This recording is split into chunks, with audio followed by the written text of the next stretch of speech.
This is LBC from Global, leading Britain's conversation with Nick Abbott. Here we go. Okay.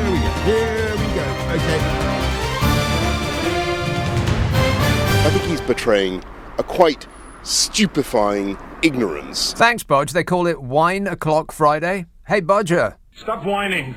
Do you ever sober up? No wonder he looks like that. Forecasters today predicted the white stuff could hit the UK in 2 weeks' time. That is snow, in case you were wondering, not cocaine. It's not a number 10 party I'm talking about. It's the weather. Brief weather update. A freezing Arctic blast is expected to bring snow flurries and temperatures of -5 centigrade. Heavy snow could blanket London before the end of the month, with most areas expecting a coating on January the 30th, which is very specific, according to forecaster WX Charts. Snow? Oh, no. Temperatures are set to plummet this weekend, lows of 0 in Wales and West England. A yellow fog weather warning was issued for here, there and everywhere, baby. Warning. Drivers should expect hazardous driving conditions and slower journey times, so to counteract that, they should speed up and hurtle round blind bends, overtaking anyone daft enough to be driving slowly. Of course, if you have a wing on the back of your car, you will already be doing this. Thank you. There's a risk of freezing conditions until next Monday. Temperatures set to plummet to as low as -4 in parts of the country. And I sincerely hope that your parts are not one of the ones that I'm talking about. Met Office spokesmodel Stevens said he was not expecting widespread snow, but for a light dusting on high grounds in Scotland, normal at this time of year. With the cold weather arriving as Britons face a crushing cost of living crisis, it says here, including increased costs on heating bills, the government has advised people to heat the living room during the day and the bedroom while going to sleep if people can't heat all the rooms they use. Or they could just come over to Boris Johnson's place, where there's always a warm welcome. Bring your own refreshments. Booze. As much as you can stuff in a suitcase and don't tell anyone, we wouldn't want it to get out. A bodge. I can't comment on that. Blah, blah, blah, blah, blah, blah. Some texts and emails and such from last night. There's a boatload of them. Huey texts, is it not possible that Johnson can ask his tech team to set up a Zoom laptop in the fridge in which he is hiding so he can explain what's going on? People are making fun of you, Bodger. Phil texts, he won't go unless his MPs get rid of him. He'll be there until the next election. Best news yet for the opposition, as losing the electorate can't be persuaded not to forget the what? Best news yet for the opposition, as long as the electorate can be persuaded not to forget the last 18 months or so. Wake up, sheeple. It's later than you think. Paul texts, this is so un-Tory-like. Normally they are ruthless and will ditch leaders to ensure their grip on power. But this Tory party reminds me a little of the Trump party, formerly known as the Republicans. Johnson has hijacked the Tory party, and I don't think they can imagine themselves without him. Hence this blind panic. Keep him there.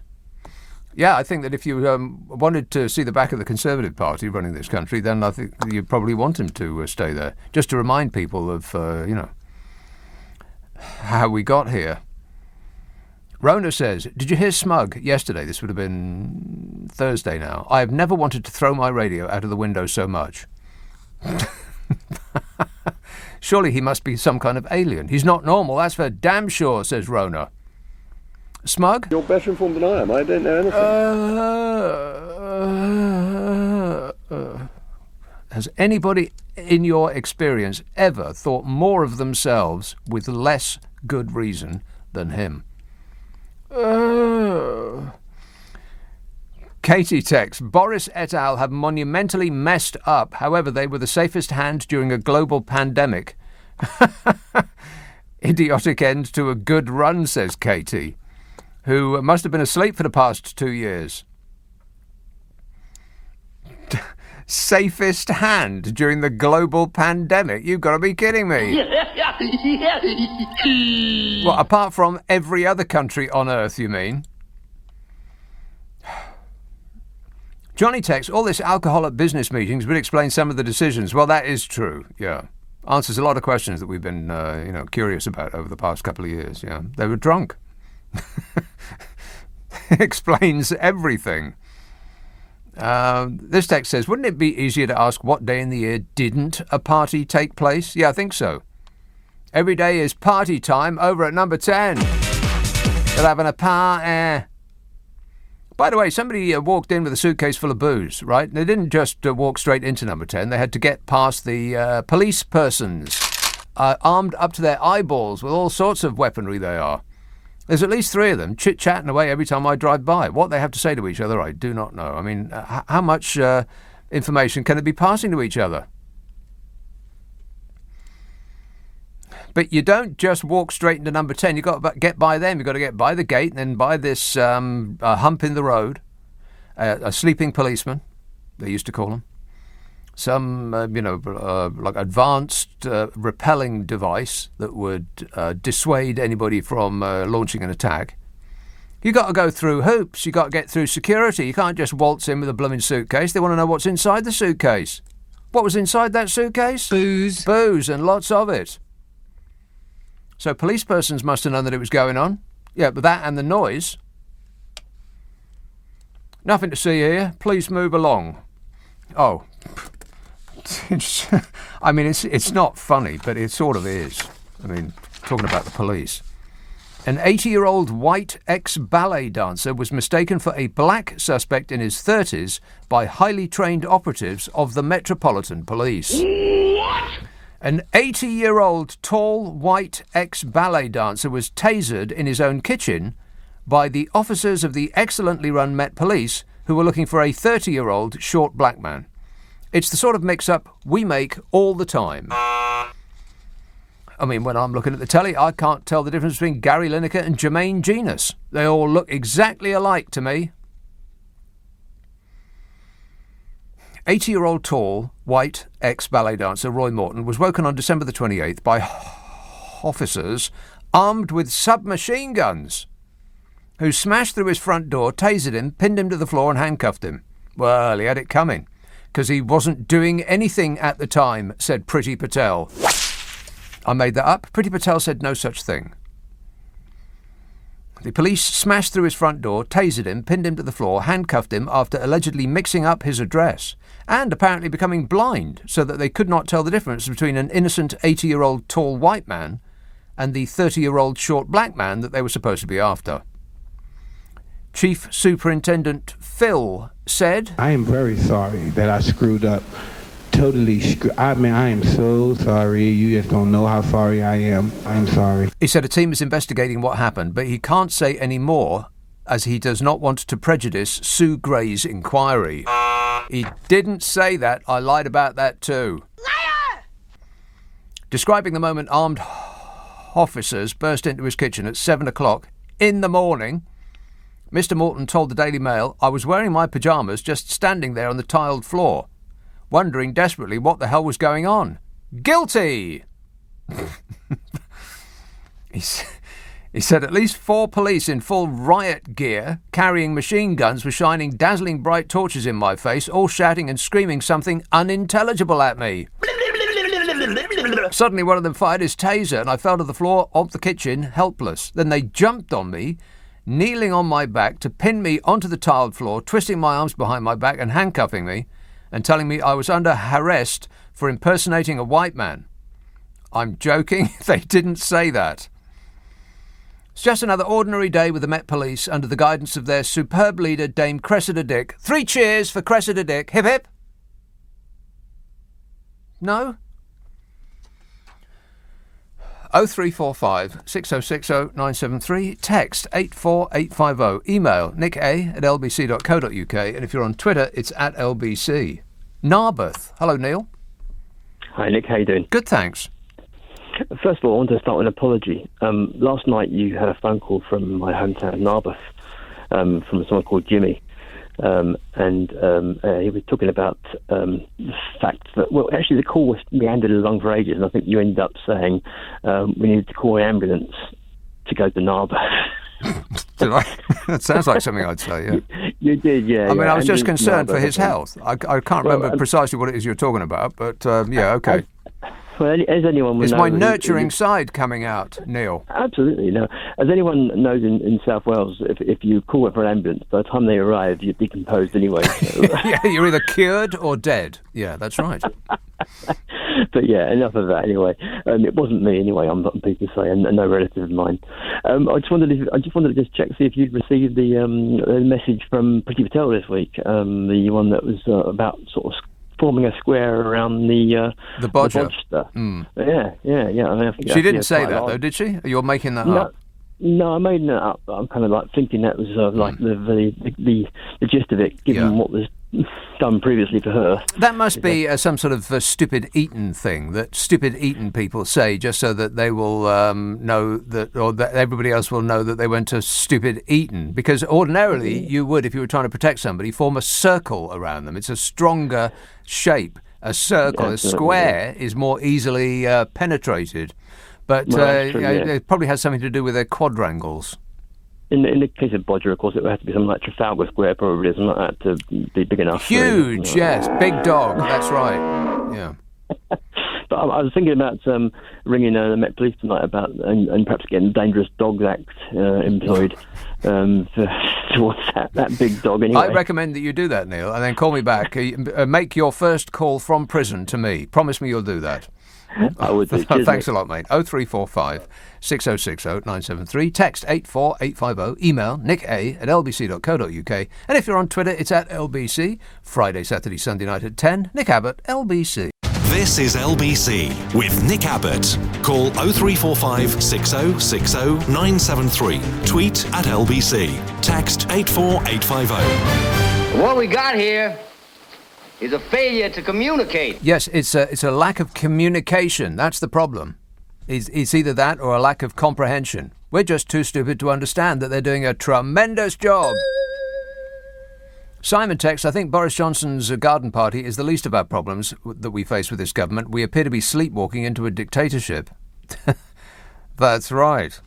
Yeah, there's going to be a vote on Monday. Big deal. Big deal. Huge. I won't go into it in depth, but here's a taster. Labour members in the House of Lords are to oppose last-minute amendments to the Police and Crime Bill, which human rights activists have described as a dangerous power grab in a move that could kill the proposals entirely. Hang on, I'm going to cough. That's better. In a low-key announcement on the Labour Lords UK Twitter account on Friday, God, can you imagine what that's like? Boring. The Labour Lords Twitter account. Anyway, they said their party are going to be opposing protest clauses added late to the bill. That is a reference to 18 pages of amendments introduced by the government in November. Unlike the rest of the bill, however, where the Lords can merely send amendments back to the Commons to be reconsidered, because the latest amendments were introduced in the Lords, they will fall if peers vote against them. And Labour's decision to oppose sections of the Police, Crime, Sentencing and Courts Bill means that with the Greens and the Lib Dem, you remember the Lib Dems, don't you? No. Oh, they used to be a thing. Yeah, the Greenies, the Groovy Greenies and the Lib Dems, some independents too. There's going to be enough votes to defeat the government.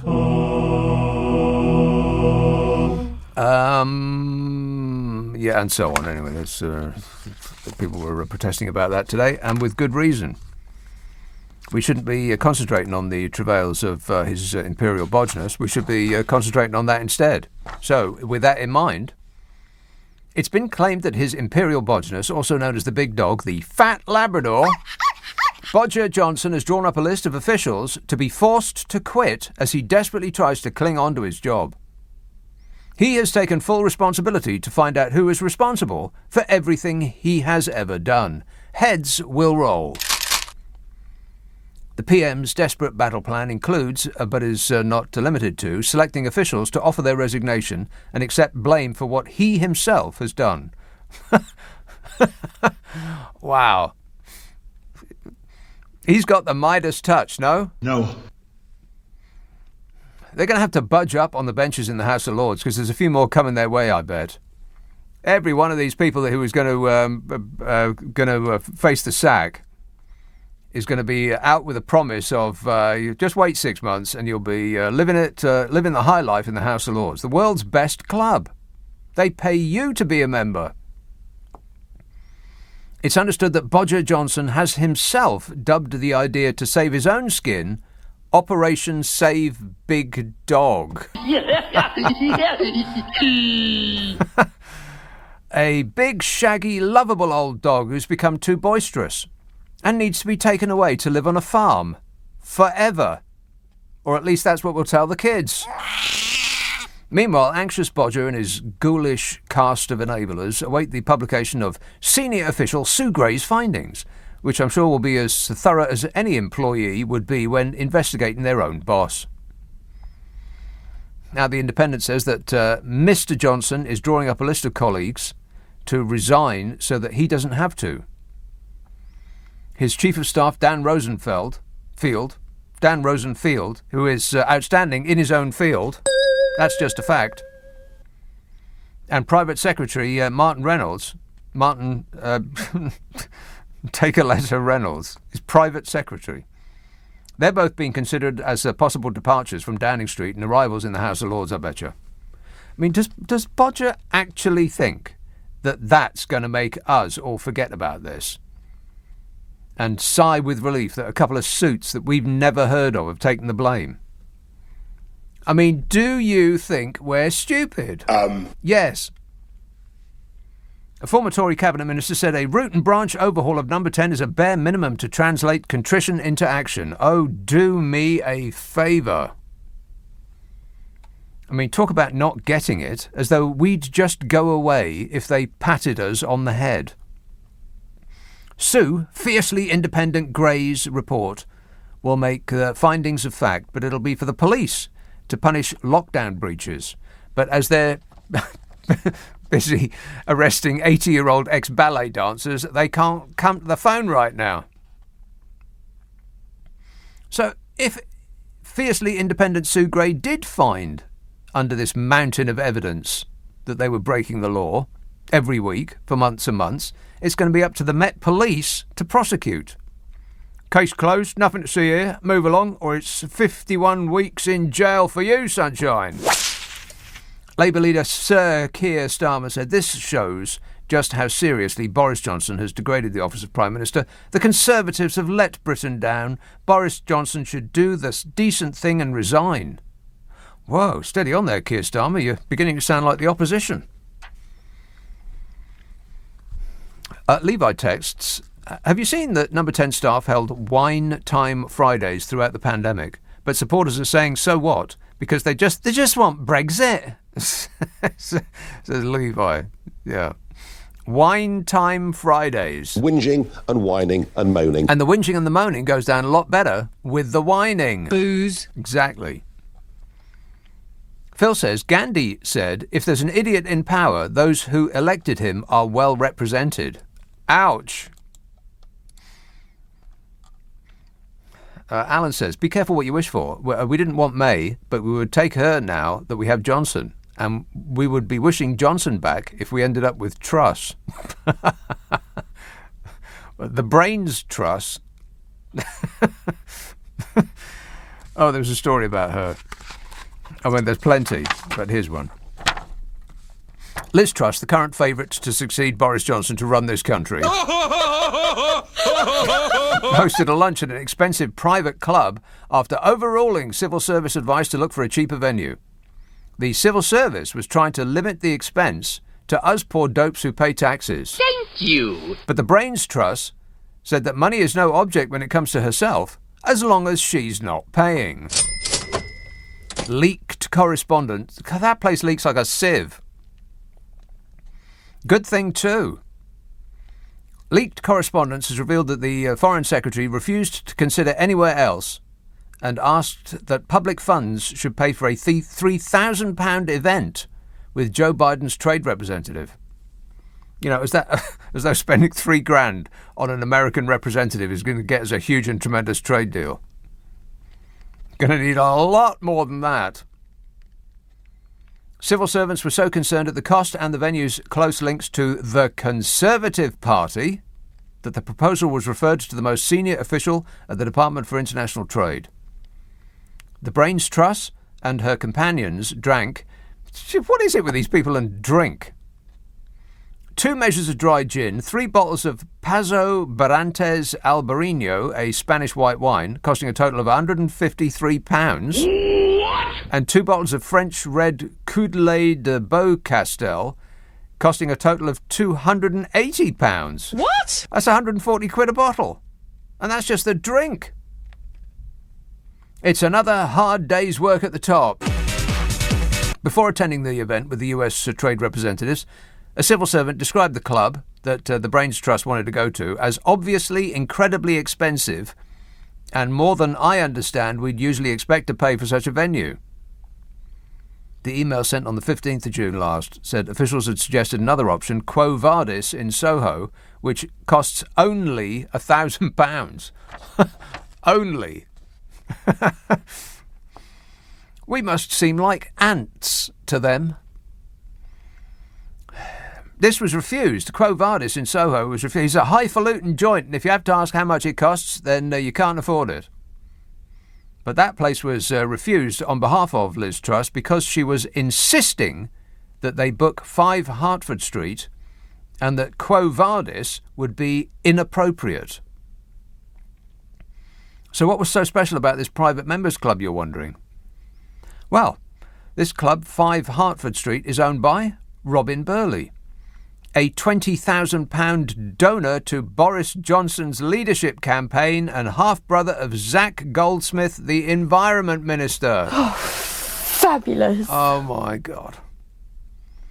Truss is reported to have previously used it to host Fizz with Liz dinners, where champagne was served. Fizz with Liz. And Biz with Liz receptions with potential donors. Biz with Liz. That sounds a bit rude, come to think of it. Disgusting. Biz with Liz. No thanks. Appreciate the offer. This was all in preparation for a likely leadership bid. And there it is. The only reason I can think of for not jettisoning Bodger Johnson from the upstairs window at number 10 is the horror of who might replace him. Prime Minister Liz the Brains Truss.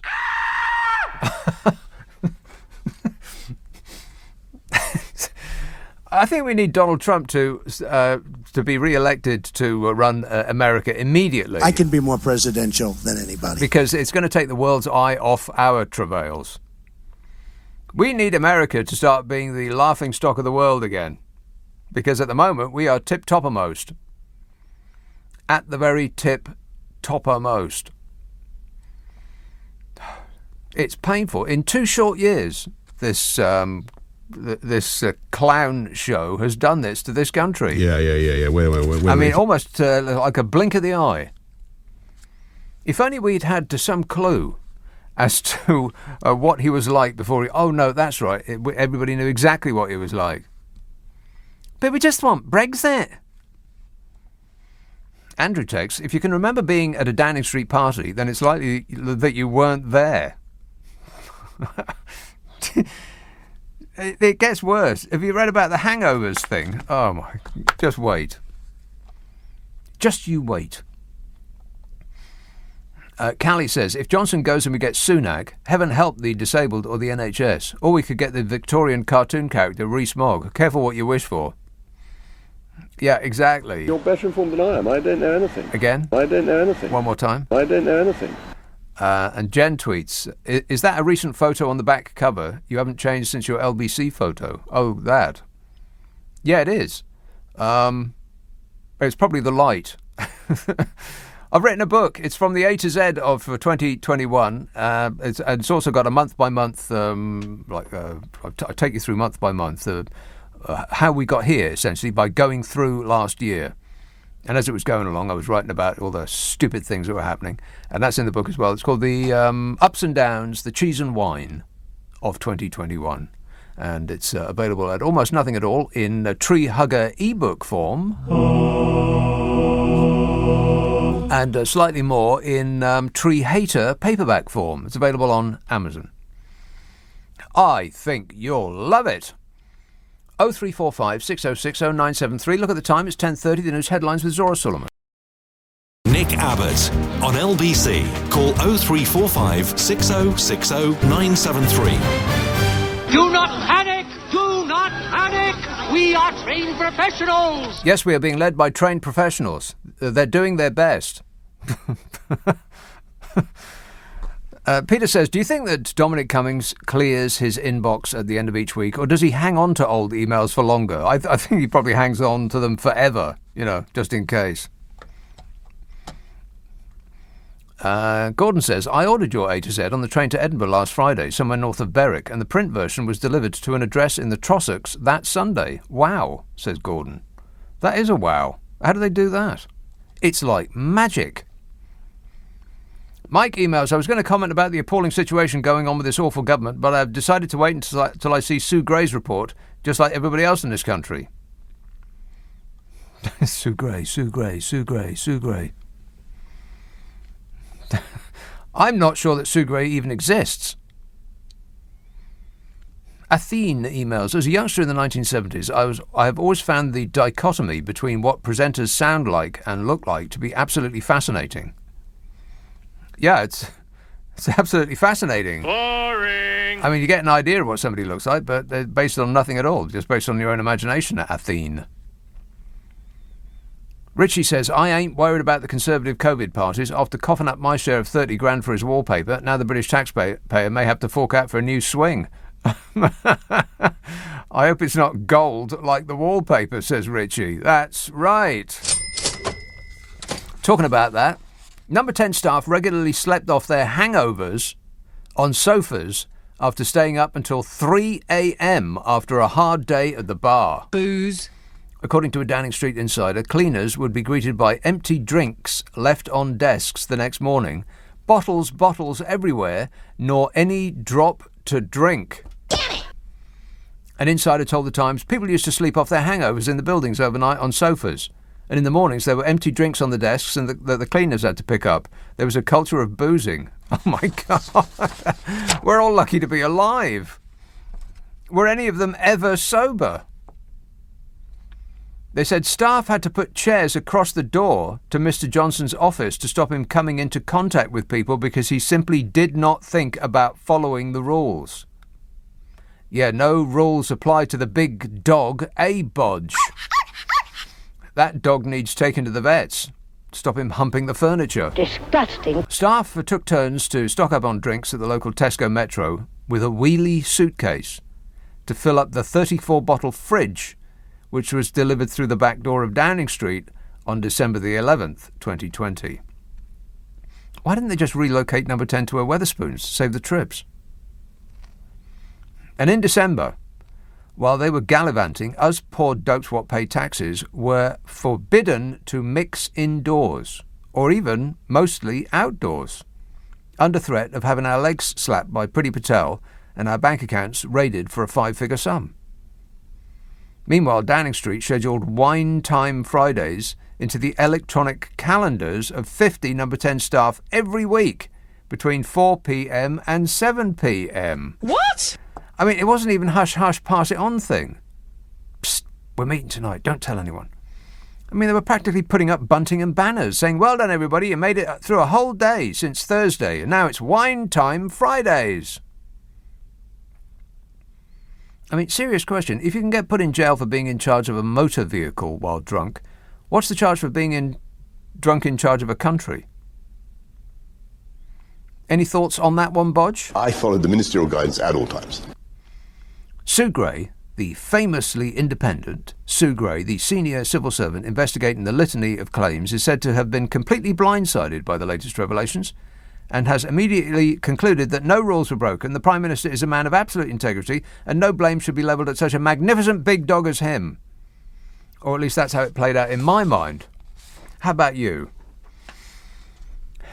Meanwhile, cabinet ministers who publicly backed their leader this week said it's becoming increasingly difficult to justify their support. Increasingly difficult. I mean, what are they waiting for to drop their support? For Bodge to set fire to the Houses of Parliament as a jape? To find out that he's installed a torture chamber in the basement? For Bodger to rip his head off and reveal that inside he's a shape-shifting alien from space? What are they waiting for? Cabinet ministers say it's becoming increasingly difficult to justify their support. Can you believe that? One of them said, "This is the last chance saloon." More revelations of parties and a pummeling at the local elections and the party will rise up. Oh, well, as long as you've drawn a line in the sand. The worst death and economic hit from COVID of any major country. The billions disappeared into the air on this or that dodgy deal. The debasement of this nation's reputation. All of that you were okay with. But lose a couple of Tories their jobs at a local election and that's it. He's got to go. A dozen Tory MPs have now criticised the Prime Minister publicly, while another in a Redwall constituency ran a Facebook poll asking if he should go. Should he stay or should he go? And a senior party activist said he wished to never hear of him again, all of whom will be under the tyres of a Boris bus before they know what's hit them. Meanwhile, it appears that voters have finally woken up. Put your socks on, sheeple. It's later than you think.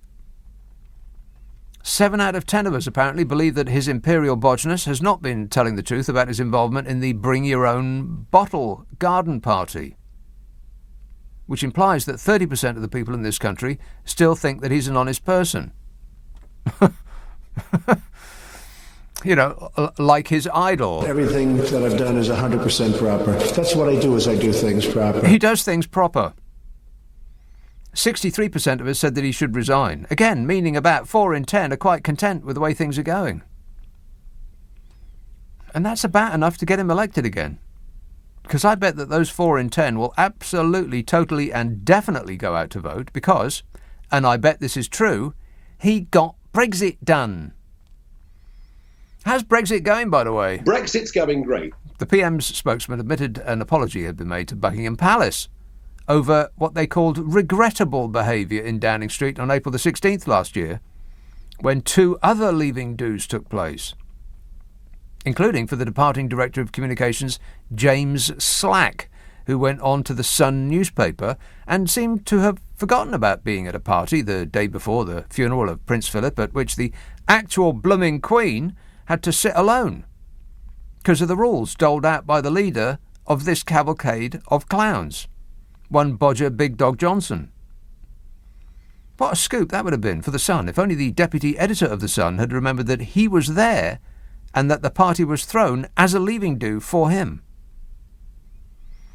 All 3 leaving events have now been referred to Sue Gray's investigation. Sue Gray.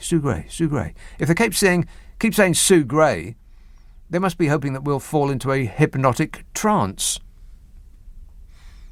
What a way to run a country, eh? Dreadful. 0345 6060 973. Still, pretty soon there's going to be a war. That'll take the mind off. He must be desperate for it to start right now. Look at this switchboard. Where is everyone? Nobody's interested in this topic anymore. Righto, okay, I'll move on. Let's talk about socks. War in Ukraine is inevitable with a Russian invasion just days away. This came after President Vlad the Insaner amassed tens of thousands of troops on the border, with intelligence sources suggesting he may launch a disguised attack on his own forces to justify going into Ukraine. Which lucky Russian soldiers is it going to be? Tobias Ellwood, Tory chairman of the Commons Defence Committee, said, "I'm afraid an invasion by Russian forces is inevitable and imminent, and we have allowed this to happen. We had the opportunity to place sufficient military hardware and personnel in Ukraine to make President Putin think twice about invading, but we failed to do so because we were drunk at the time."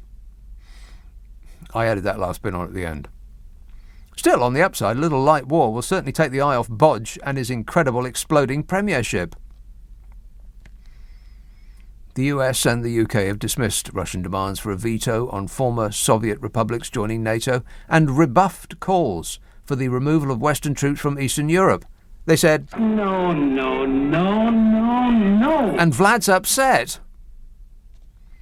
Russian Defence Ministry footage released showed armoured vehicles yesterday and other military hardware being loaded onto trains in what Moscow called an inspection drill. Oh, it's just an inspection, purely routine. Vladimir Putin said there's nothing to worry about. A US official said, We have information that indicates Russia has already pre-positioned a group of operatives to conduct a false flag operation in eastern Ukraine. That is a disguised act with the intention of blaming another party. But the Russians won't be able to know for certain who is to blame before Sue Gray presents her findings to the inquiry. Top US diplomat Michael Carpenter warned, the drumbeat of war is sounding as loud as the techno in the basement of number 10. Turn that racket down. 0345 6060 973. You can text 84850, email nick@lbc.co.uk. And if you're on Twitter, it's at LBC. By the way, we stick these shows up the internet as podcasts. We take the news and the ads out, which means it takes less time to listen to. You'll use less electricity and won't have to sell your children to pay your fuel bill. Ask them by name on an internet near you. Nick Abbott, the whole show. Leading Britain's conversation. LBC with Nick Abbott. I am not one of your fans! 0345 6060 973. Windsor. Hello, Christine. Hi, Nick. Christine. I just want to say that Roger Big Dog Johnson has to go because he's lied at Parliament, and his government has undermined democracy by lying themselves. You know, for example, what's his name? What's his name? Smug. Smug. Mm-hmm. He actually wanted to tear up the book of the standards, didn't he? Just to push something through for their own benefit rather than the benefit of the country. And secondly, he even lied to the Queen. So what sort of a government are they? And Priti Patel continuously does it, and nobody seems to say anything. What sort of a government are they? Who are these people? Exactly. How did they get to such positions of power? It's the good people of whoever voted them in. Is how it happened. All they say is Brexit's done. Brexit hasn't been done. It's affected our economy so badly. Plus, they still haven't. People are going to wake up and realise, it was Brexit, but not anymore. We want to go back. And they still haven't finished negotiating it. The Brains Trust is the latest one to have a bash. Anything else? I know. I'll go to the foot of our stairs, Christine, except I've been there already. I've worn the carpet right through to the floorboards. Cheers, my dear. 0345 6060 973.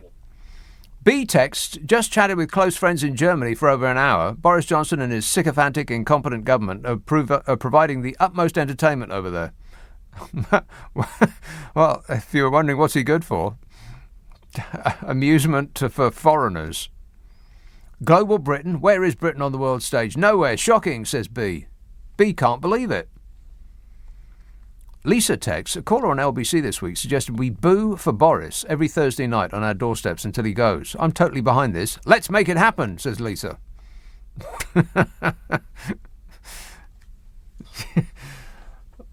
Well, as good as idea as I've heard this year. Why not?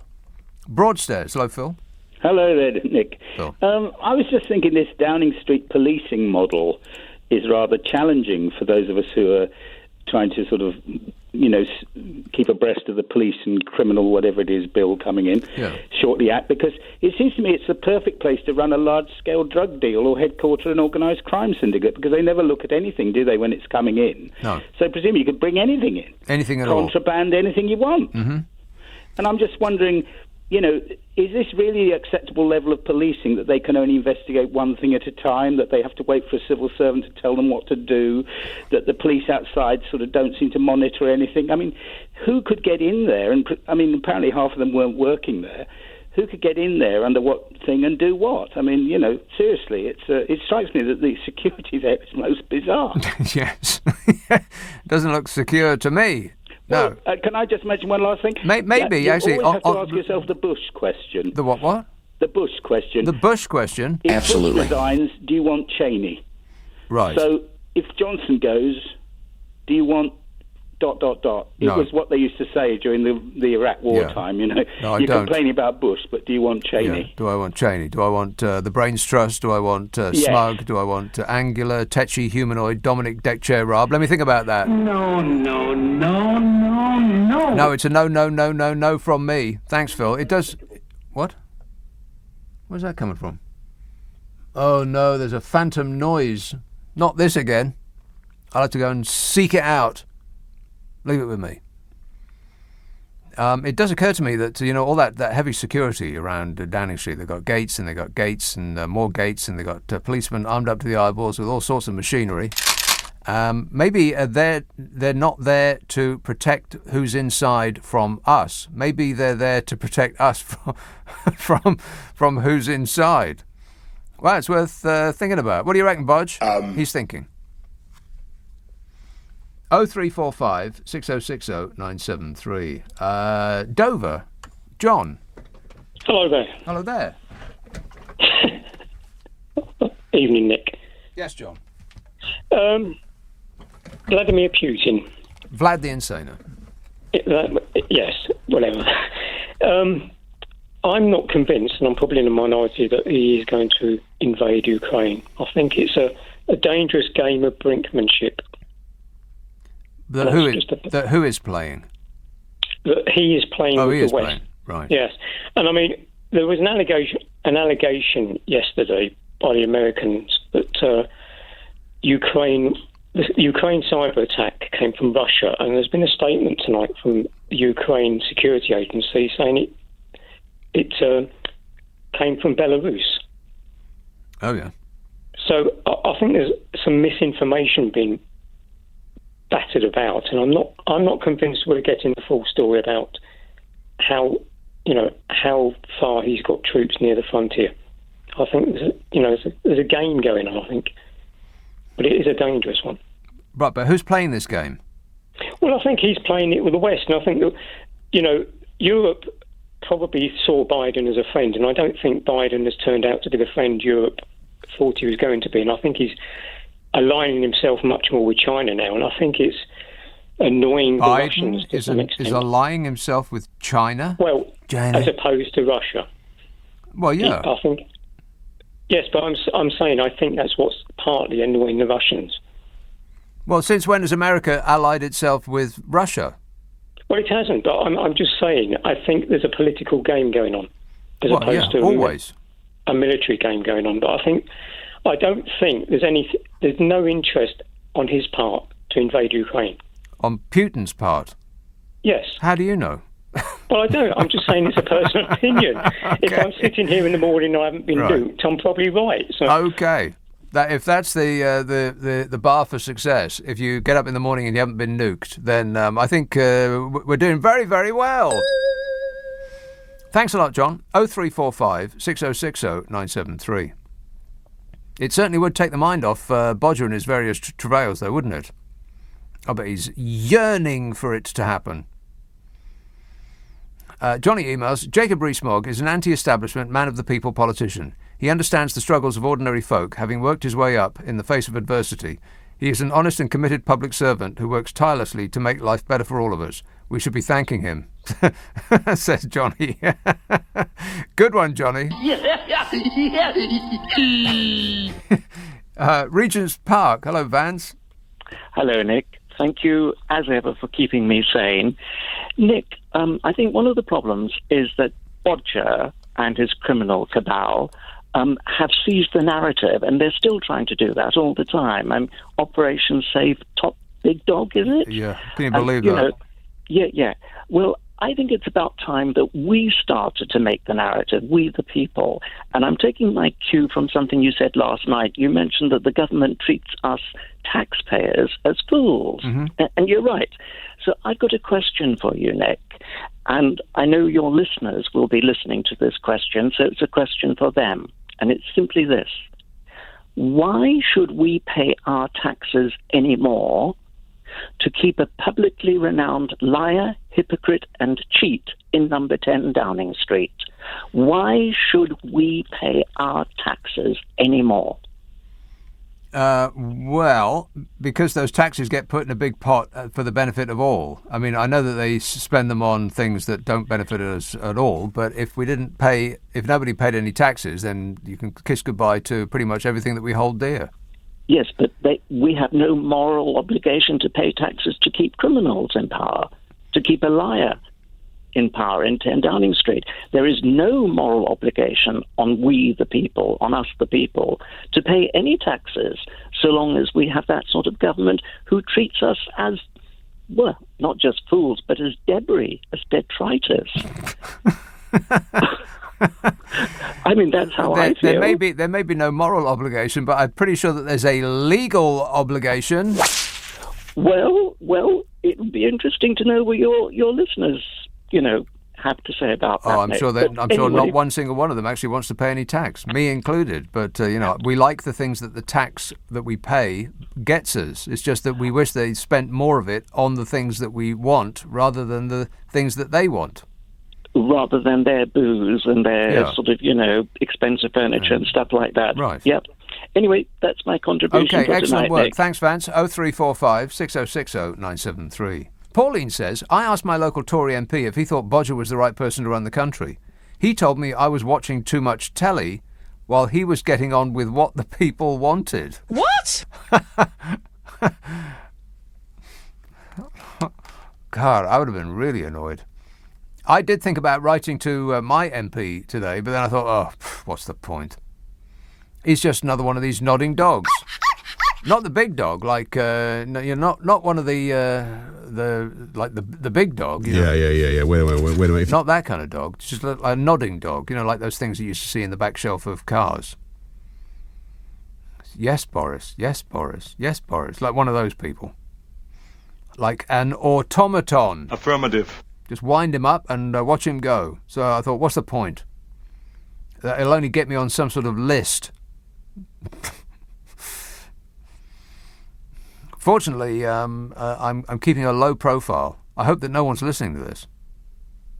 Dinesh emails, what is even more surprising to me is... I'll start that again. What is even more surprising to me, more than the parties at Downing Street, is that why has it taken so long? Nearly 2 years now for these stories to come out. You would have thought that with so many parties, and with so many people invited, someone would have come clean. Even now, no one is saying who were involved and who attended. That's a good point, Dinesh. Blooming ages this took to come out. Huh.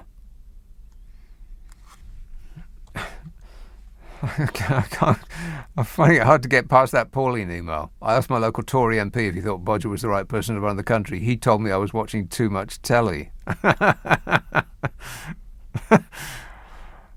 Kevin tweets, is it true the Conservative Party are rebranding as the Conservative Work Event? When a regime that relies on power and the authority of the law to maintain its holdovers, when they start to become a laughing stock, then I think that's it, game over. It might just be game over, but like people have been saying, we should be careful for what we wish for, because we might be being run by Prime Minister Liz Truss.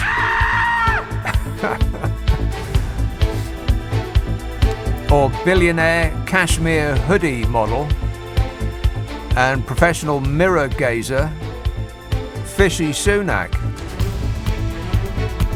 Spends all day long going, look at that reflection. Aren't I just a dream?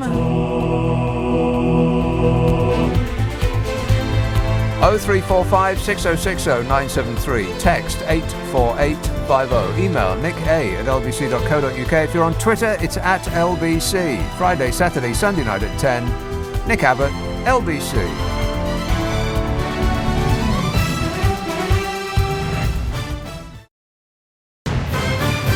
This is LBC from Global, leading Britain's conversation with Nick Abbot. Okie dokie.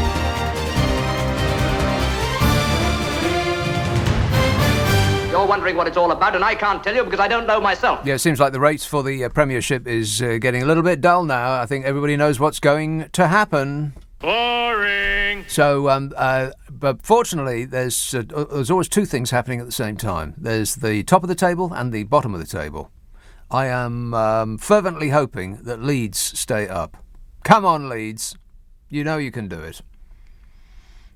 Vince texts, and I only say that because as a child, for some random reason, I was in Chelmsford in Essex at the time, going to Boswell's Comprehensive, which is, I think it's still there. And I selected the leads from all the teams that were available. I think because they were flying high. Billy Bremner and, all that. So I still have, a soft spot for the whites, the yellows and the blues. And I think the Premiership would be a more dull place without them. Vince texts, I thought it was just me, but I'm completely with you on that fishy Sunak. I don't trust him at all, says Vince. His nodding head, like those toys once used in the back of cars when sat behind his pfeffleness at PMQs, is truly vomit-inducing. Nobody can be that servile without a cunning plan. He's got a little scheme. Let's have Lewisham. Hello, Hannah. Yes, hello. Hello, Hannah. Hi. Look, I always thought he was an ugly mutt. Who? Him, Boris. Oh. Yes. Yeah. It's incredible he's had the crassness to call it Operation Save Big Dog. Yeah. Mm-hmm. I mean, do you think? I know everything is incredibly unbelievable, but in reality, where Boris is concerned, it's possible, and it's definitely happened. Do you really believe it, or is it a media thing? What, this? He's calling himself the Big Dog. Yeah, Save Big Dog. Yeah, I do believe that. Yeah, it just points to him thinking that he's still back in the culture, smothered in the culture of Eton. But the other thing is... And, by the way, smothered in the love of the people. He still imagines himself in that role. Yeah, and he can't quite get his head around people being angry with him, I bet. Because he's always been able to get away with it just by going, paw! Ruffling his hair and untucking his shirt and presenting himself like somebody who needs to be mothered and cared for. And people go, he's doing his best. Yeah, I just think it's very psychopathic. But how is it possible to lose weight yet still appear as podgy as ever? I don't know. I think I do. I think it's that overlarge head of his. I think it's his suits. He deliberately distresses his suits to make them look cheap. I'm sure they're not cheap. I'm sure he gets them made in Savile Row. I'm sure they're north of £3,000. It's just that, like anybody of his ilk, he likes to wear expensive things but make it look terrible, as though he's so entitled that he can just treat that expensive kit like rubbish. Other people will come and pick it up off the floor, as opposed to people who can't quite afford that kind of thing, that if they do buy themselves a nice bit of clothing, they'll be sure to put it on a hanger immediately and in a moth-proof bag and all of the rest of it. But him and his ilk, they'll just leave it on the street outside as they undress, before walking into the house. Yeah, well, the Aristas are well known to have holes in their, pink cardigans or whatever they wear. The who? Aristocrats, Yeah. Look, for a long, long time, I've been thinking to myself, who does he remind me of? And he reminds me of the ending of Scott Fitzgerald's Great Gatsby, which brings in your money aspect that you've just been talking about now. The vacuous Daisy and her husband Tom. I'm just going to paraphrase it here, but it's a beautiful ending to the novel. Oh no, you're not going to tell us the end. What? Don't tell us. No, it's not the ending. But the ending. It says Daisy and Tom. You're going to tell us the ending. Are careless people smashing up things and creatures and retreating back into their money or their vast carelessness and let other people clean up the mess. Now that sounds about right. Yeah. Wait a minute. Spot blooming on there, Hannah. Good work. Well, no, I've been thinking that for a long, long time. I thought to myself, he's just the epitome of Daisy and Tom in the Great right. Gatsby. Okay. I get it. All right. combined. Well spotted. F. Scott Fitzhannah. Good work. 0345 6060 973. I'll wait till the video comes out. Oh, they've made one? Vince texts, I thought it was just me, but no, I've read that. Chris texts, my top 3 Liz Truss moments? Glad you asked. Quotes, I'll be in Beijing opening new pork markets. Oh, that was funny. If you haven't seen that, you've got to look at that up on the World Wide Wait. She's so thrilled with herself, and she just throws these lines out, waiting for a laugh or a round of applause, which never comes. And the look of panic on her face. It's just a marvellous thing. Here's another quote. We import 2/3 of our cheese. That is a disgrace, she said. These are quotes from Chris. And finally, when she stood in the Commons and said prison officers were deploying barking dogs to scare off drones bringing in contraband. God help us, says Chris. Well, I think if he or she, sexist, was going to do that, then they would have done so by now. I think we're on our own. Quaker's Yard. Hello, Darren. Hello. I thought that Pretty's family, kind of like from Idi Amin's country, was already here in Leicester and up north. Huh? But Priti Patel, Idi Patel, and kind of like what's the other one called now? Kind of like the businessman. What's his name? Kind of like well, you're going to have to nail it down. Doc, I think he's called, isn't he? I mean, like that's maybe he should run the country. Papadoc, yeah, okay, I'll get him on the phone. Get Papadoc on the phone straight away. Have some business for him. I have no idea what that was about, and I'm sure I'm begging you not to explain it to me. But thanks a lot, Darren. Sounded like a listener with material. Richard tweets, Downing Street and utter chaos and the national insurance increases and energy price hikes yet to come. How can anyone vote Tory again? Yeah, but, what about chaos with Jeremy Corbyn? Speaking of electricity, have you heard the good news? As millions prepare for their fuel bills to double this year, MPs will be left out of pocket just like the rest of us. I'm kidding. Of course they won't, because we will be paying their bills. What? MPs who represent seats outside London can claim back the cost of their electricity and gas on expenses. 316 MPs put in utilities claims last year. That's about half of them. Because earning only £82,000 a year with £250,000 in expenses is apparently not enough to cover their own bloomin' fuel bills. Oh, fabulous. These figures were published by the Independent Parliamentary Standards Authority, which is a laugh in and of itself. How can you police standards in a place where there aren't any? Ain't that right, Bodge? I can't comment on that. Claims for utilities totalled £234,000 a year, paid for by those poor dopes who can barely afford to pay our own fuel bills, let alone theirs as well. MPs are allowed to recoup thousands a year for council tax and phone lines and broadband and heating and water and travel and staff. Staff is the biggie. Some MPs shell out £180,000 a year for staff, who, in a lot of cases, also happen to be their own wives or husbands or sons or daughters or lovers or various assorted hot totty. Disgusting. The largest individual utilities bill was submitted by a Tory MP, Danny Kruger. He claimed £3,598 in 1 year for electricity. What?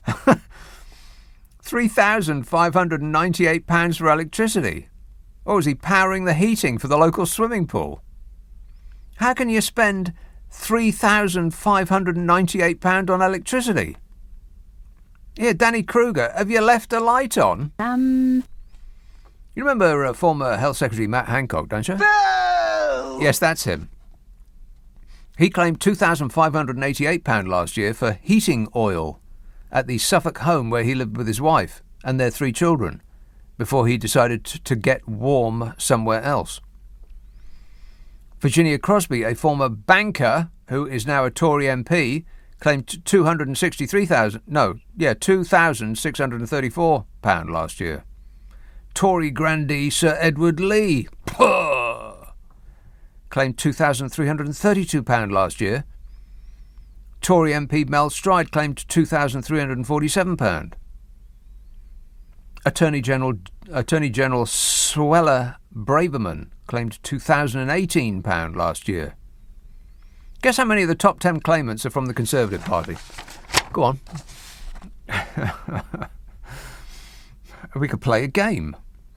Isn't it exciting? No. Guess how many of the top 10 claimants are from the Conservative Party. Now, keep in mind that there's 650 MPs, 55% of which are Tories.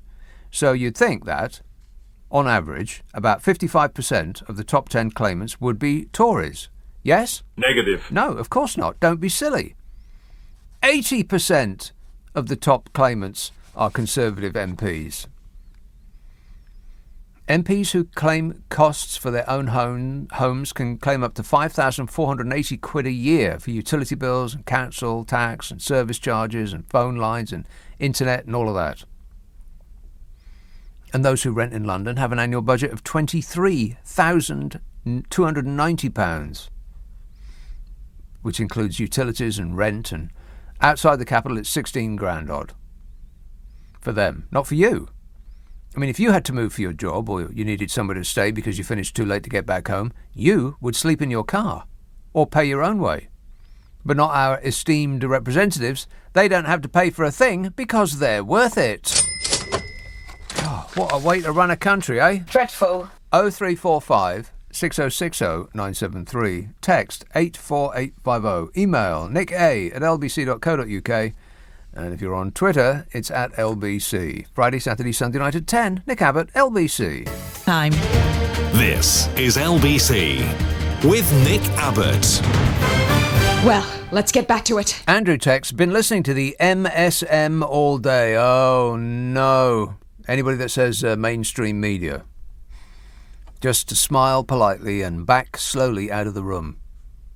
Don't make any sudden moves. He says, been listening to the MSM all day and it seemed that nearly everyone wants Boris gone, but just been reading the comments on social media and I'm yet to find a real person that wants to see him gone.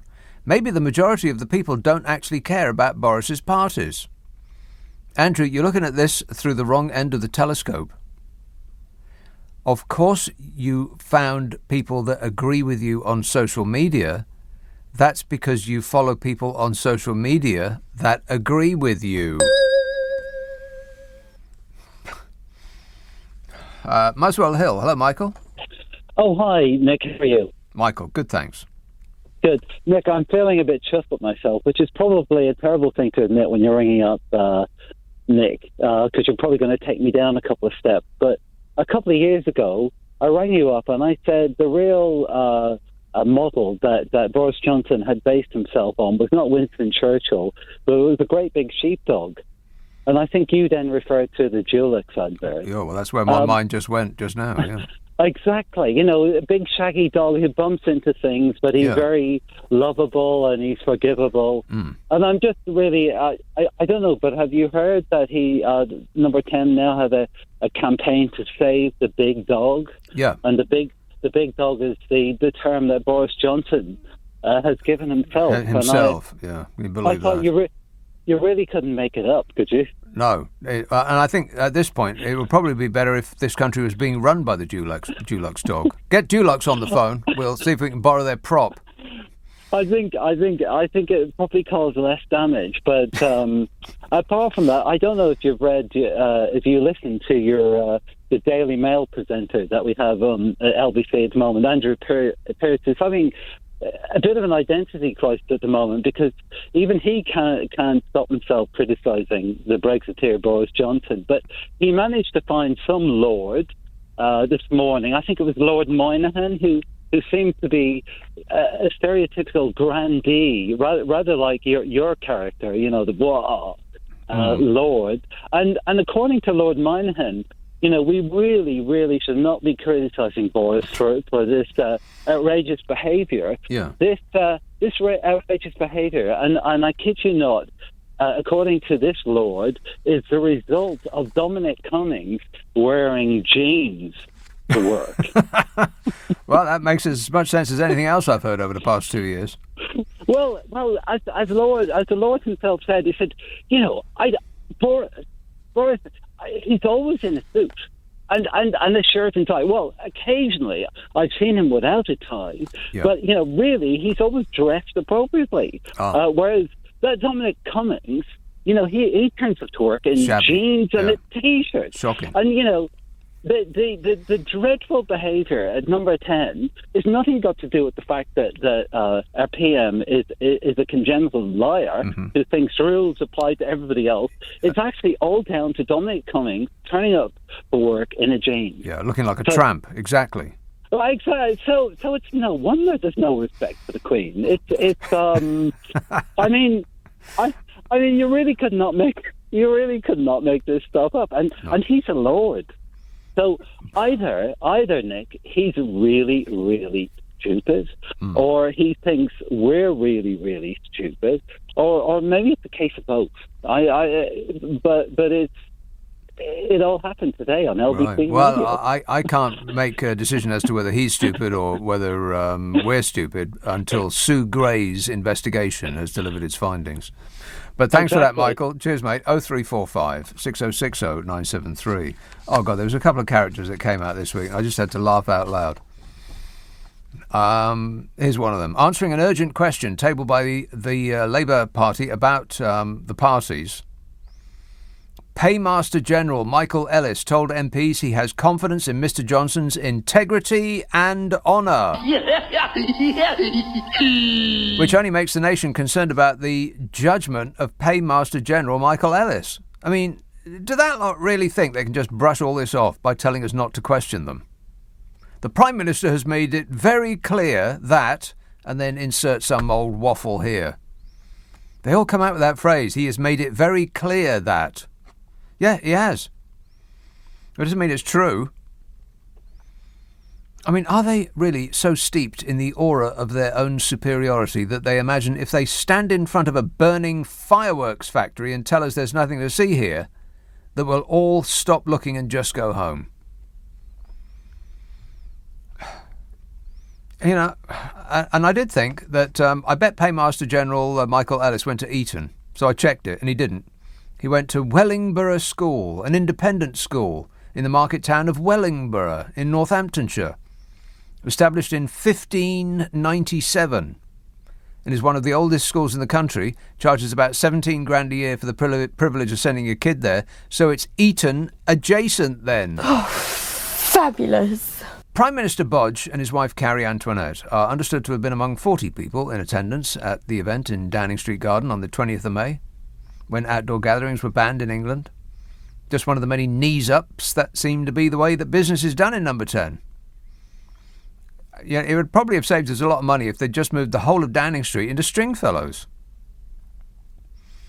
Facing relentless heckles and laughter from opposition benches in the Commons, Paymaster General Michael Ellis, who was elected as an MP by the good people of Northampton North, said the PM takes this matter very seriously.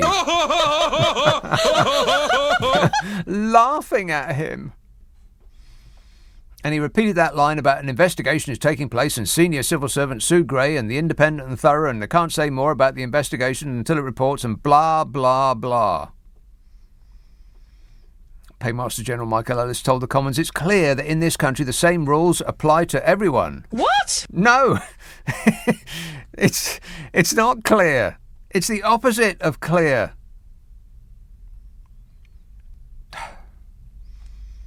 It's clear that in this country the same rules do not apply to everyone. And anyone who tries to suggest otherwise really has not been paying attention. He said the Prime Minister is going nowhere. He retains the confidence of the people of this country. No. This guy needs a lie down. Are you kidding me? I mean, they're still at the point that they think that if they tell us that up is down and black is white and that there's nothing to see here, that we'll believe them. I mean, we may be mugs, but we're not that stupid. And as for Bodger not going anywhere, well, that's true. He's holed up, hiding from us, after an unnamed family member tested positive for COVID.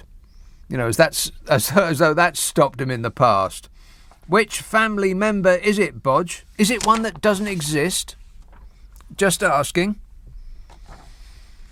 And here's the proof of how we think about the regime that's got the smell of a dead fox about it. A YouGov poll. That is YouGov, owned by number cruncher Zaphod. And 1, 2, 3, 11. Oh. A poll carried out by YouGov this week showed 56% of respondents believe the PM should resign from his role over the allegations. And Labour are on 38 and the Conservatives are on 28. Wow. The Greenies are on 7. Groovy. The Groovy Greenies on 7%. They've come on a lot. Who would make the best Prime Minister? Keir Starmer, 35%. Bodger Johnson, 22%. There's more. How well or badly do you think the government are doing handling Britain's exit from the European Union? Well, 28%. Badly, 60%. 60% of people who expressed a preference think the government is handling our exit from the European Union badly. How's it going? Brexit's going great. In hindsight, do you think that Britain was right or wrong to vote to leave the European Union? Wrong, 50%. Right, 38%. But, apart from all that, how's it going? Yeah, he's all revved up and ready to go. But he doesn't want to go out because people are being mean to him, so he's staying in. He's got a note. Chelsea texts, I'm aged 28. 28 years old. I don't appreciate being called a stupid youngster, says Chelsea. Not all young people fail to have a political opinion. Shoeboxing us all as stupid won't encourage us to vote. Rude, says Chelsea. Chelsea, bend your vast mind to this. I'm not... When I was talking yesterday, this text to come in from yesterday. I'm still getting through yesterday's text. I hope that there's no text in from today, because otherwise I'm screwed. I'll have to stay afterwards. I was saying that, younger people are stupid because they don't go out to vote as much as older people do. 100% of everybody over the age of 60 goes out to vote. Absolutely nothing will stop them. Tsunami waves coming in the opposite direction will not stop them. They'll put on their flippers to get to the voting booth, if necessary. But younger people are all like, no, I don't want to. I can't be bothered. I'll go tomorrow. I'm busy. Checking my emails and my Twitter feed. All that. I'm not saying all of them, Chelsea. Of course I'm not. You vastly intelligent person, you.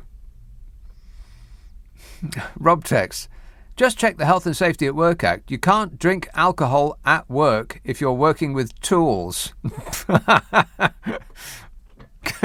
Good one, Rob. Normally I don't like listeners with material, but in that case I'm going to let that pass. 0345 6060 973. Working with tools, you say? This is LBC with Nick Abbott. This is absolute tosh. Thanks, Nige. You're the best. 0345 6060 973. So these are the last two texts from last night, and I just looked ahead to see how many I've got to get through from today, and oh no, it's ridiculous. I'll never do it. How do these people get my number? Jan texts, genuine question, what do all these people do in Downing Street when they're not eating and drinking? Well, I don't think there's a moment in the day when they're not eating and drinking, apart from sleeping it off. And this text says, I think that they have been buying the booze for the Downing Street parties with the lockdown fines. Yeah, that sounds about right, doesn't it? That sounds about right. I mean, where's it going otherwise? Exactly who gets that money? What do they do with it? Pop straight over to Tesco Metro with a suitcase on wheels. Woolwich. Hello, Richard. From Woolwich. Hello. Richard. Hi. Thanks, sir, for taking my call. I treat these sessions like therapy sessions because my family are very big Johnson fans. So right. I go insane when I'm chatting with them. So I tuning into your program is just like, for me, a sanity session. Well, look, the doctor is in. Thanks. Good. I must try your Carol sessions as well. You and Carol. I need to tap into those. Oh, right. Yeah. Yes, they're a hoot and a half. We are putting our 100th episode on the internet on Monday. We've done 100 of them. I can't believe it. It's 100 hours of us just pulling material out of our ears. Not our ears, our ears. And we've put what our favourite clips are from those 100 episodes at the end, and some of them are absolutely hysterical. So that's coming out on Monday. It's called "What's Your Problem with Nick and Carol?" You can get it. You can get all my podcasts on the Global Player, which is a very good app. It's got all the stations that we do and all of the podcasts. Or just ask for it by name on an internet near you. What's Your Problem with Nick and Carol? But yeah, try it. You might like it. Yeah, I've got loads of issues that I can come up with. They're all related to the Tories. But I mean, the producer asked me, actually quite pointedly, what do I want to say, and I just struggle to put it into words, really. And you're just exasperated. I am Mr. Exasperated, yeah, and it's because I'm going through these kind of massive emotions. I really am treating you like a therapist. I'm sorry, but I mean, it's in business we have these models where we go through shock, anger, and we get to acceptance. There's loads of those kind of models out there. This one is a roller coaster. This one I can't seem to get off it. I went through the shock, I went through the anger, and now I've gotten into this kind of incredulity phase, which I've never experienced in any dealings I've had in business. And in this incredulity stage is, I mean, can the guy's run off? He's just disappeared under this kind of, I think, bogus assertion that he's nursing a COVID victim in his family, which is totally bizarre. Yeah, I don't know whether he's saying that he's nursing a COVID victim. I think he's just saying he's come into contact with one, so therefore he can't come out. Right, so that's ever stopped him in the past. So, yeah, I mean, that sounds suspiciously like one of those Fridge episodes. And just this whole thing about, oh, God, I mean, where to start? I mean, it's so the idea that they had these wine time Fridays and they had wheelie cases to the local co-op. I know that co-op. It's in Trafalgar Square. Yeah. It's a good one. It's one where you can get your last minute booze, because I think they open till 12. And the idea that they were sort of... Well, they open 24 hours a day, but you can't buy booze there after hours. I know, because I've tried. So the idea that they're bombing up Whitehall and coming back with wheelie cases and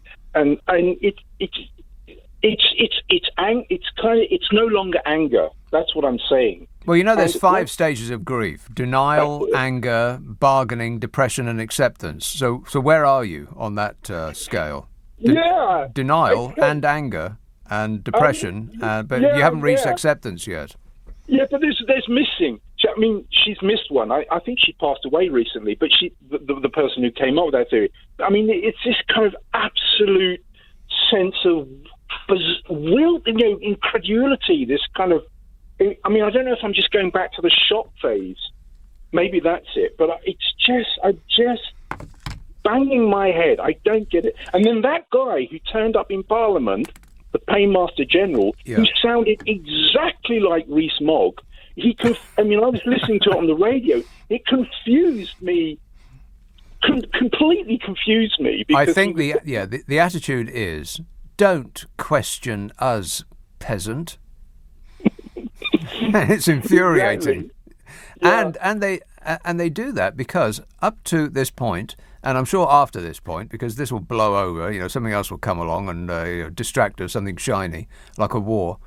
But they've been getting away with it. We have accepted being treated as inferior, as underlings, as though they are in every way superior to us.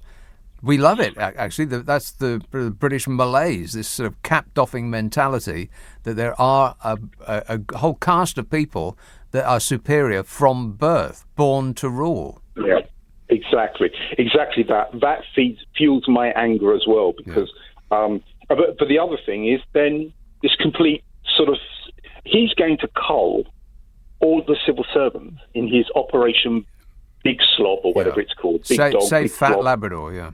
Yeah, exactly. So, I mean, it's that idea of the gambler from the privileged class goes to the table, loses his shirt, and then goes back and beats everyone around for it. You know, I just think this is just this ongoing broken record.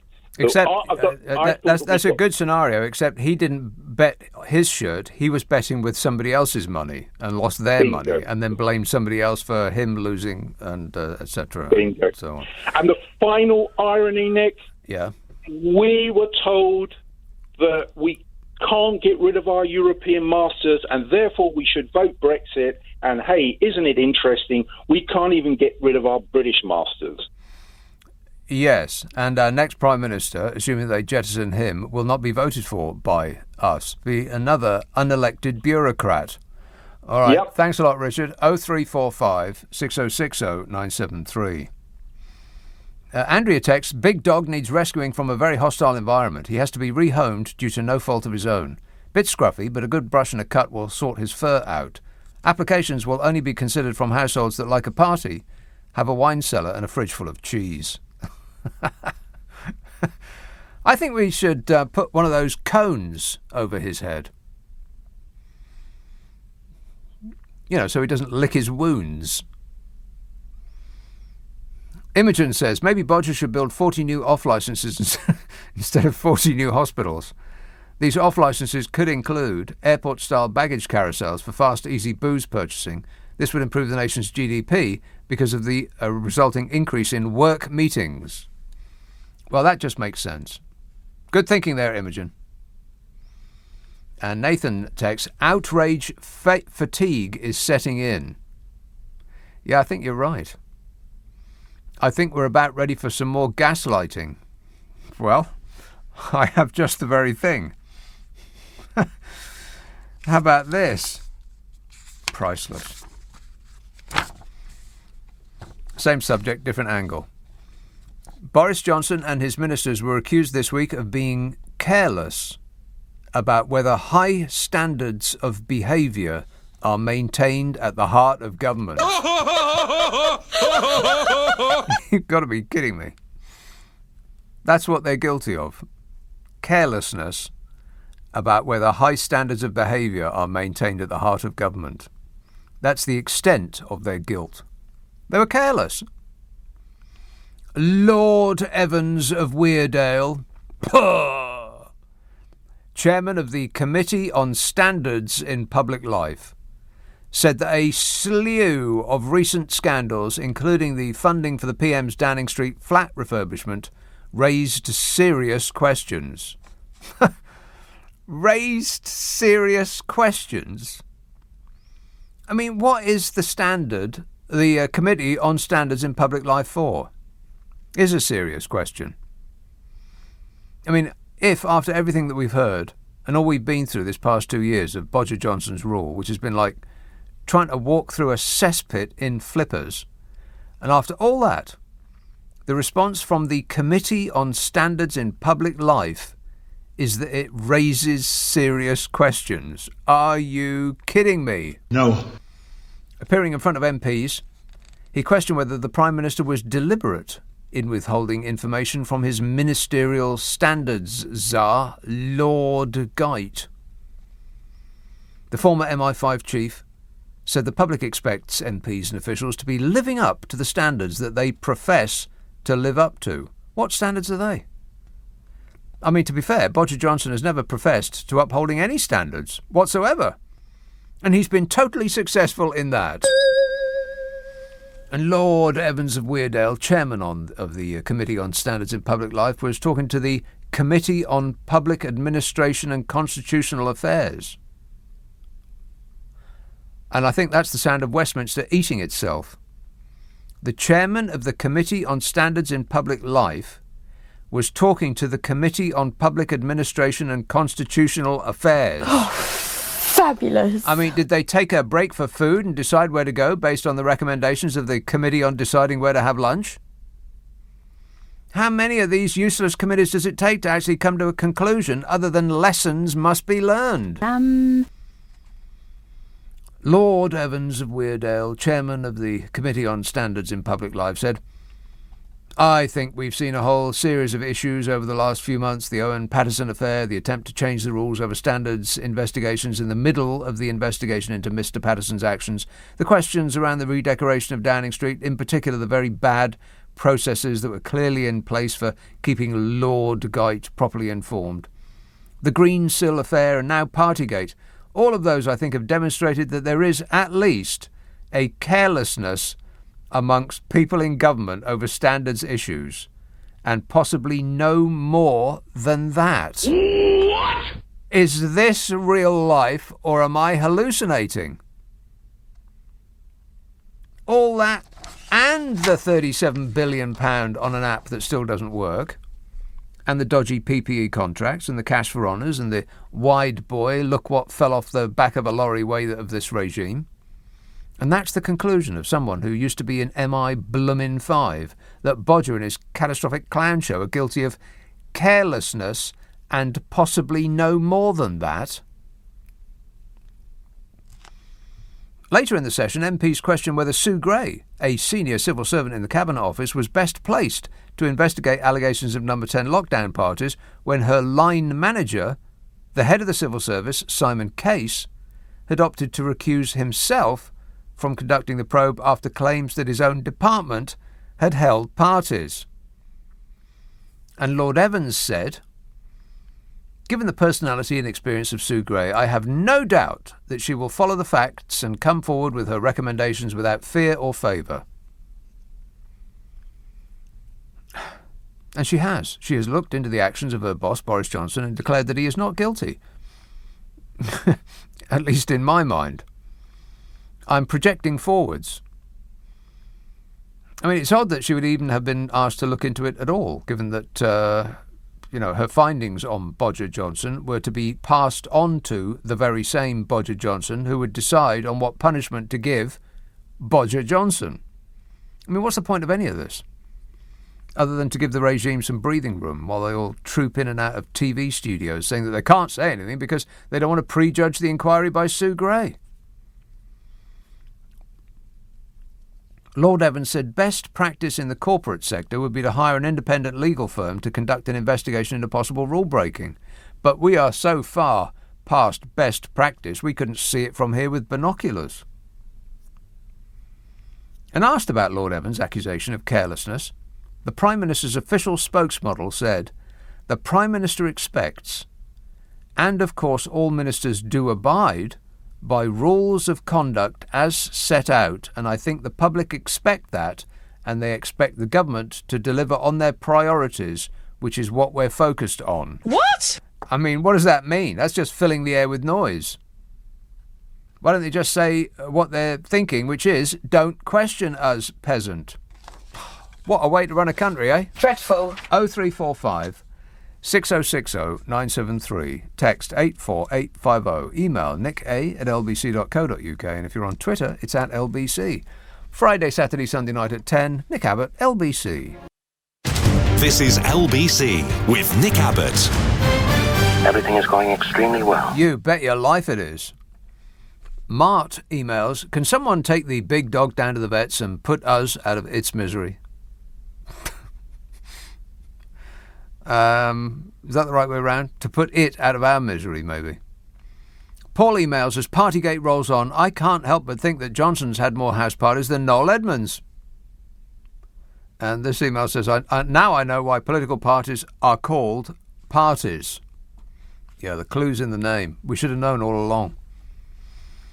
Josh says, having robbed a couple of banks in the 1990s, I sleep a lot easier now, knowing that Cressida Dick has not the slightest interest in bringing me to book. Well, it was a crime that happened in the past, Josh. So you're totally in the clear. I mean, it's just every day and every way it just gets more and more incredible, doesn't it? I mean, everything about it.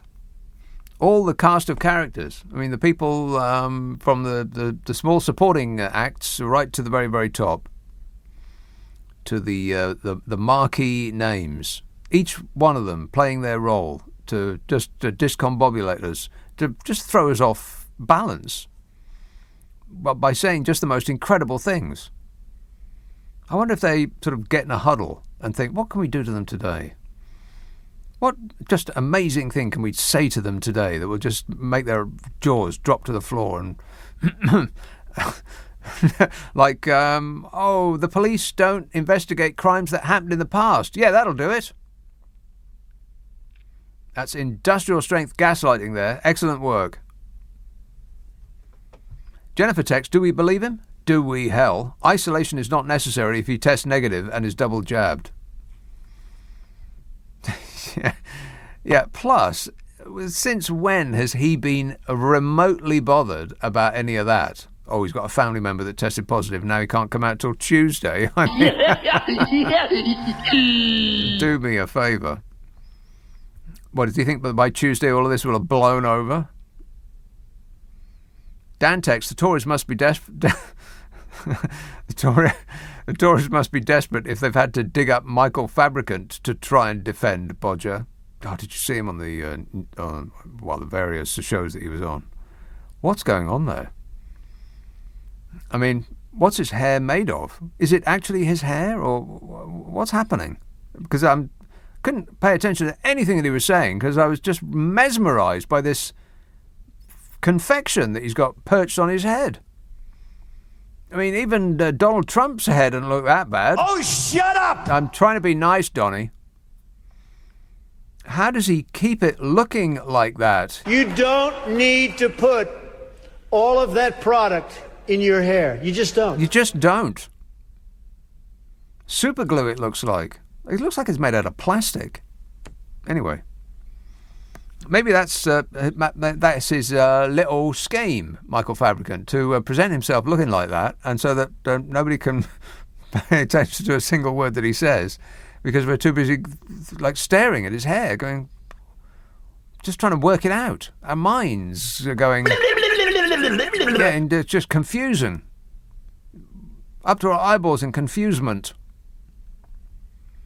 Abby texts, Boris was the safest pair of hands during the global pandemic. Really? Has Boris got a special magic power that the rest of us don't know of? I think that was in answer to some texter that I had some while ago. Everybody just texts and emails me now. I mean, I must have 1,000 texts and emails to get through. I'll never get through them. Can't you just talk to me on the phone and tell me what you were going to text? See, this is the problem with the younger generation now, is they absolutely flat out and totally refuse to talk to anybody on the phone. They just won't do it. They'll sit all day typing with their thumbs. And I know I've said this before, but if you told me 20 years ago that in the future kids' favourite pastime would be typing, I would have thought you'd lost your mind. But here we are. Nobody uses their phone anymore under the age of, well, I don't know, let's say 40. It's all texting. And they'll spend hours texting back and forth information that they could have, expressed by speaking in about 10 seconds. But that's what they love to do.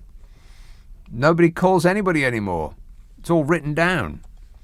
So in the future, pretty soon, I reckon, talk show hosts are just going to be reading, like Listen with Mother. Jack tweets, former square is what stupid red-coated infantry soldiers used to do when they were being shot at by a cannon.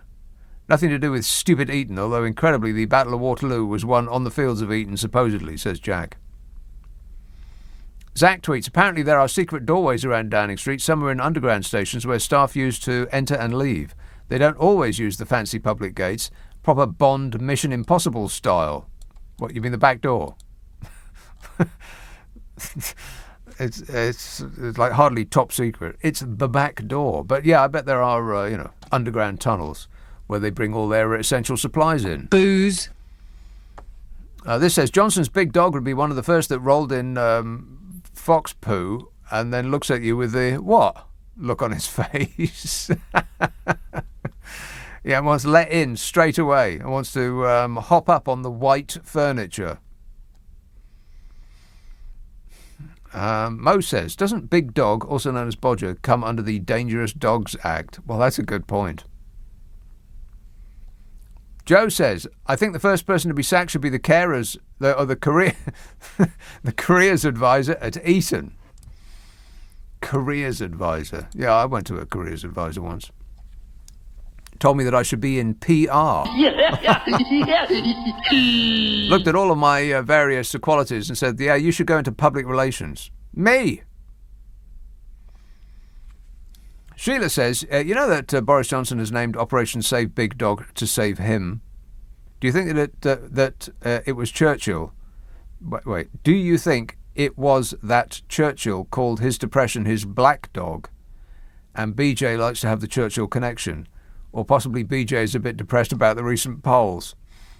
He took a quick peek and he said, oh, never mind, Bodge. I'm sure that as soon as you leave office, all of your mates will bury you up to your eyeballs in money. Don't worry about a thing. Sutex, it seems that we now have got Brexit done, that we don't have to use metrics to buy our drink. We can go back to buying it. We can go back to buying it in suitcases. Yeah, you don't have to buy it in pints now. You can buy it in suitcases. Better.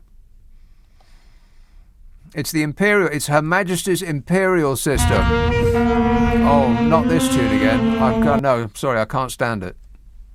I don't know how Her Majesty stands it herself. Every time she gets out of anywhere, that strikes up. God, she must be so sick of it. Maynak tweets, how can they drink this much? Their livers must be made of steel.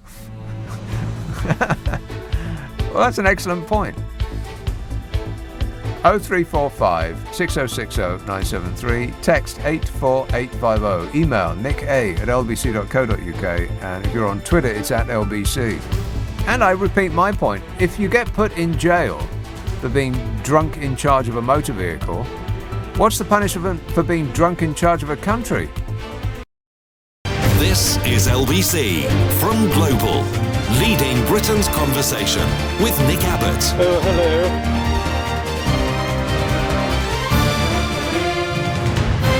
Here are the studio calls flashing up on the indicator. A phone call? For me? Pickering. Hello, James. Oh, good evening, Nick. James. I'm just phoning really to remind people of what we put up with as an industry, as a pub. What we had to do. We had to take half our tables out. We had to put on extra staff, 6 maximum people to a table. You had to have a meal with a drink. Do you remember that? You had to have a meal to have a drink. Mm-hmm. The Scots egg jokes and all the rest of it was going around. You had a 2-hour maximum to sit and have your meal and a drink. And if you served a drink after the 2 hours, you were terrified that in case we had council workers crisscrossing Rydale and North Yorkshire looking for people like me as pub landlords, and I can give you stories about that, in case we broke the rules that Boris and his mediocre cabinet put in place. I am poisoned by these stories. Poisoned. I would have loved to have hosted a 30-strong party in my beer garden and made some money instead of worrying whether my business was going to close. I'm so angry with this. I'm lost for words. Well, hold on to that anger, James, because I do think that what is true, I refer to a tweet that I read some moments ago, which I think probably has some validity, is that people are getting outrage fatigue and they just can't take it anymore. I think that's probably part of the plan, or at least what they're hoping for, is that this will all blow over and by next week people just won't want to talk about it anymore. I suspect that people don't want to talk about it now. But this stuff is important, people. I can guarantee when I fill in my VAT for next month, for this last quarter and the quarter before, I won't forget. I won't forget filling in those figures. Right. Okay. Well, I wish you all the best. Thanks a lot, James. 0345 6060 973. I'm sure that's what they're hoping for, that we're just going to get bored. Because people get bored, and the news media get bored as well. They want to move on. I mean, the most important part of the word news is new. And even though this outrage will just keep unfolding, and as it has, like day after day after day, people will just be like, oh, have you got anything else?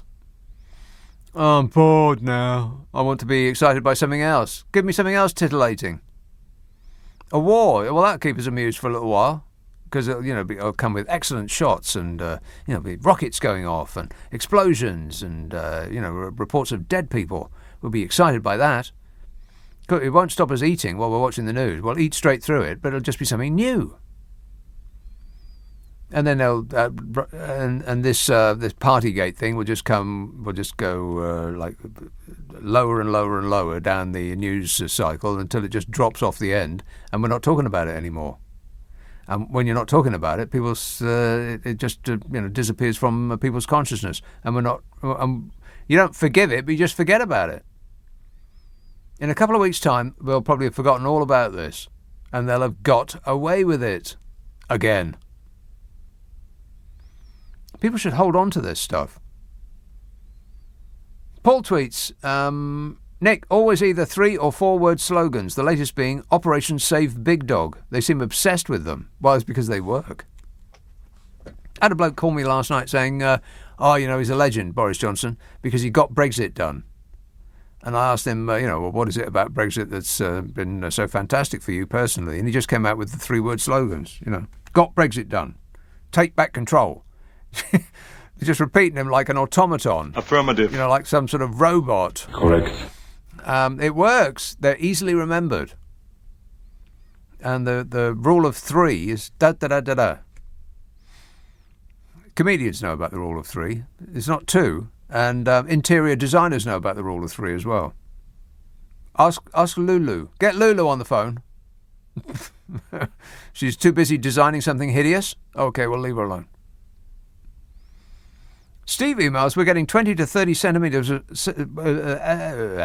Steve emails, he doesn't speak English very well. He said, we're getting 20 to 30 centimetres of snow here in Ottawa, Canada. Snow? Oh, no. He said, it's going to start tomorrow and then into Monday. First big snow of the winter. Getting my plough truck out and my snow blower ready. 20 to 30 centimetres. So what's that in Her Majesty's Imperial measurements? Let's say 30. So you double it and add 32 to get feet. So 3 times 2 is 9, and 9 plus 32 is 142. Wow. They're going to get 142 feet of snow in Ottawa, Canada over the next couple of days. Can you believe that? No. Astrid said, perhaps Rees-Mogg was recovering that time that he was lying on the benches. Yeah, he'd had a good meeting. Oh, God, can you imagine that bloke dance? 0345 6060 973. He'd be like one of those super marionette. It'd be like something out of Thunderbirds. Let's have South Shields. Hello, Joanne.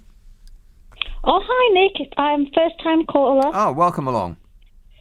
What it is, I nearly spat my tea out under my... Honestly, with the fabricant sort of quip about his hair. Mm. And what it reminded me of is Phil Spector, when he was up in court for sort of murder. He wore a blonde afro wig, and it's just made me think, what is it with crazy blonde hair? Boris, Trump, fabricant, right, and others. And I'm not a conspiracy theorist, but I think there's something going on. Very suspicious. Well spotted there, Joanne. Yeah, just want to say I love the show, and that can be such a laugh. So take care. I appreciate it. Thank you. What a nice lady. There you are, you see? 0345 6060 973. Very, very suspicious. That whole blonde hair thing. You people look ridiculous. Oh, shut up! No offence. Your husband's hair is ridiculous, Melania. I don't care. She's not that bothered. Luke texts, people are focusing just on the fact that Johnson lies, but if we don't even include the dishonesty, what should be the real reason is that he's not fit for PM is the fact that he's too privileged. Yeah, it's not a good grounding, really, to have sailed through life having not suffered the consequences of any of your actions. Of every mess you've created being cleaned up by other people. By just being able to ruffle your hair and go, paw! And people go, oh, he's doing his best. Not a good grounding for being the leader of a country. I think you should have had, a couple of hiccups along the way. Just one would have been good. Let's have a call in Limoges. James. Good morning, Nick. Yes, bonsoir. Bon matin, maintenant. Oh, yeah, that's right. Over here it is, anyway. Oh, it is over there, isn't it? It is here, too, yeah. Yeah. You had a caller on last night, made me smile, actually, that he was glad we came out of the EU because Mrs. Merkel was our dictator. A dictator, yeah. Yeah. And I've been thinking since now she's stepped down, perhaps Angela Merkel would quite like to come over and run the country properly instead of Bodger. God, wouldn't that be marvellous? Actually get somebody who knows how to do it. Yeah, somebody knows what they're doing as well. Yeah. And why they're doing it. Right, who is unencumbered with the stink of the regime. That's right. And one who would let refugees in without having to go to India for them. Plus, great accent.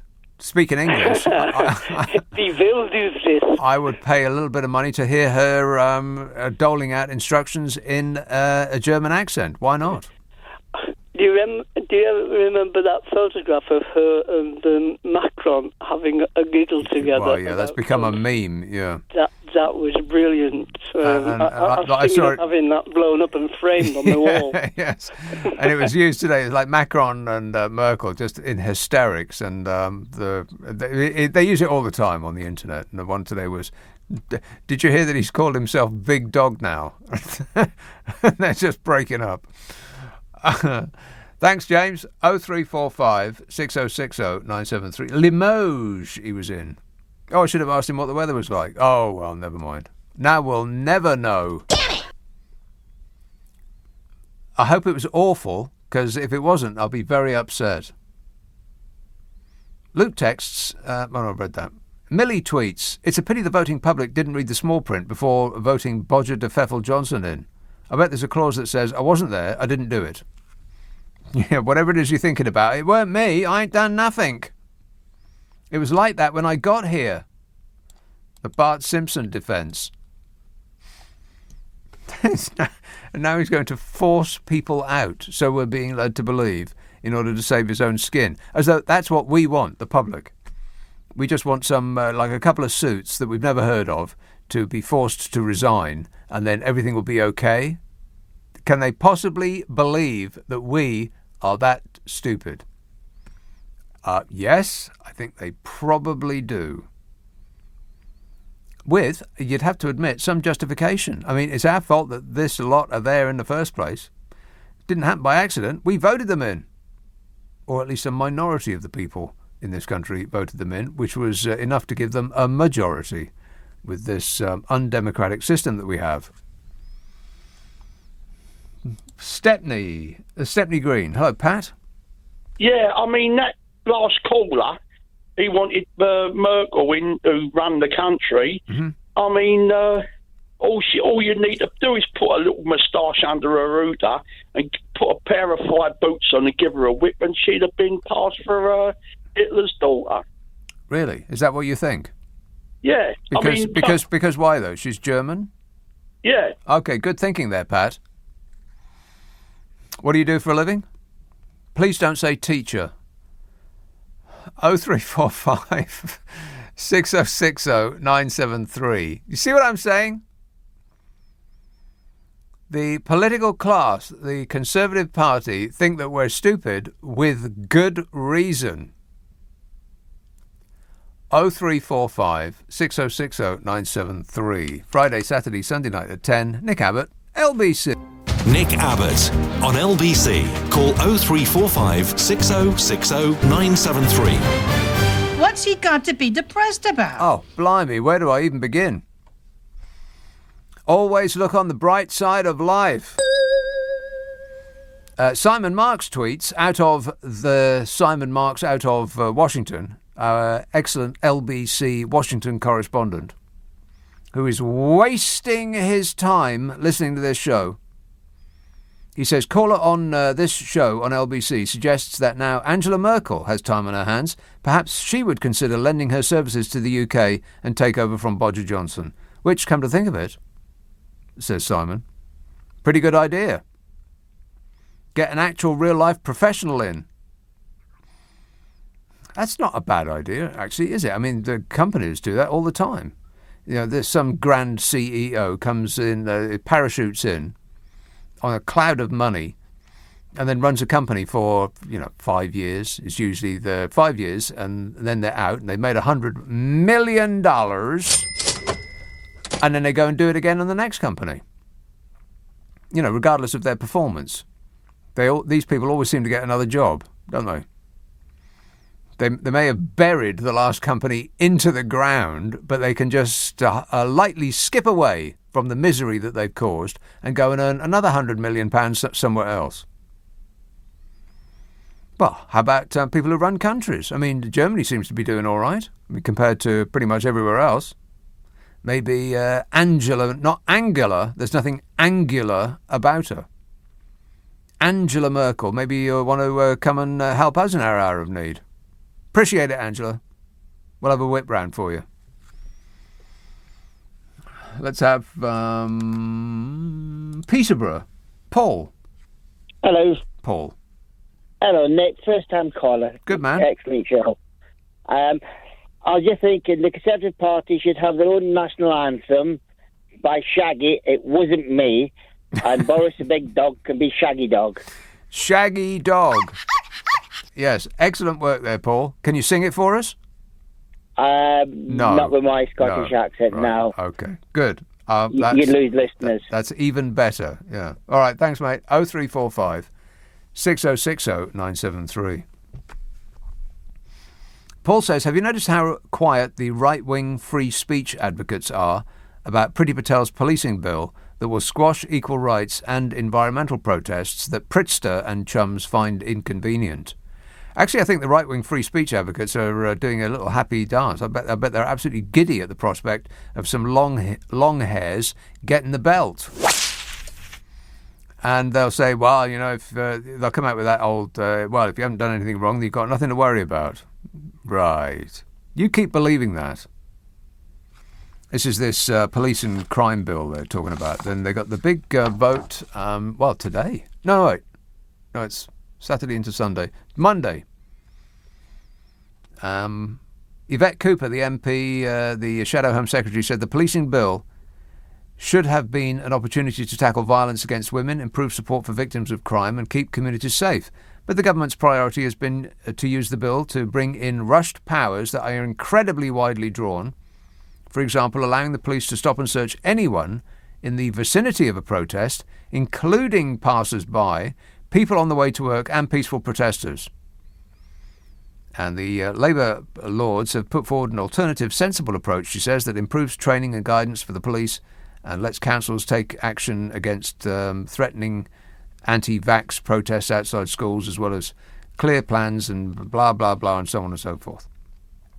But it looks like Labour members of the House of Lords are going to vote down this, what they call a dangerous power grab, this police and crime bill, which is the one that will basically make protesting against the regime illegal. Can't do it. 51 weeks in jail for you, sunshine. You can't even think about registering a complaint. I mean, it's just amazing what's happening. It's like a third world country. What is going on? Well, we're all concentrating on them having a party. They're making it. They're basically installing themselves as dictators. But of course, they wouldn't put it like that. They're just trying to keep us safe. Appreciate it. Thank you. Keeping us safe. Bromley. Oops. What have I done there?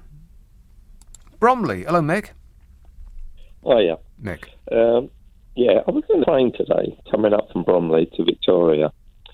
And before you got on the train, all you can hear is, you must wear a mask, you must wear a mask. Yeah.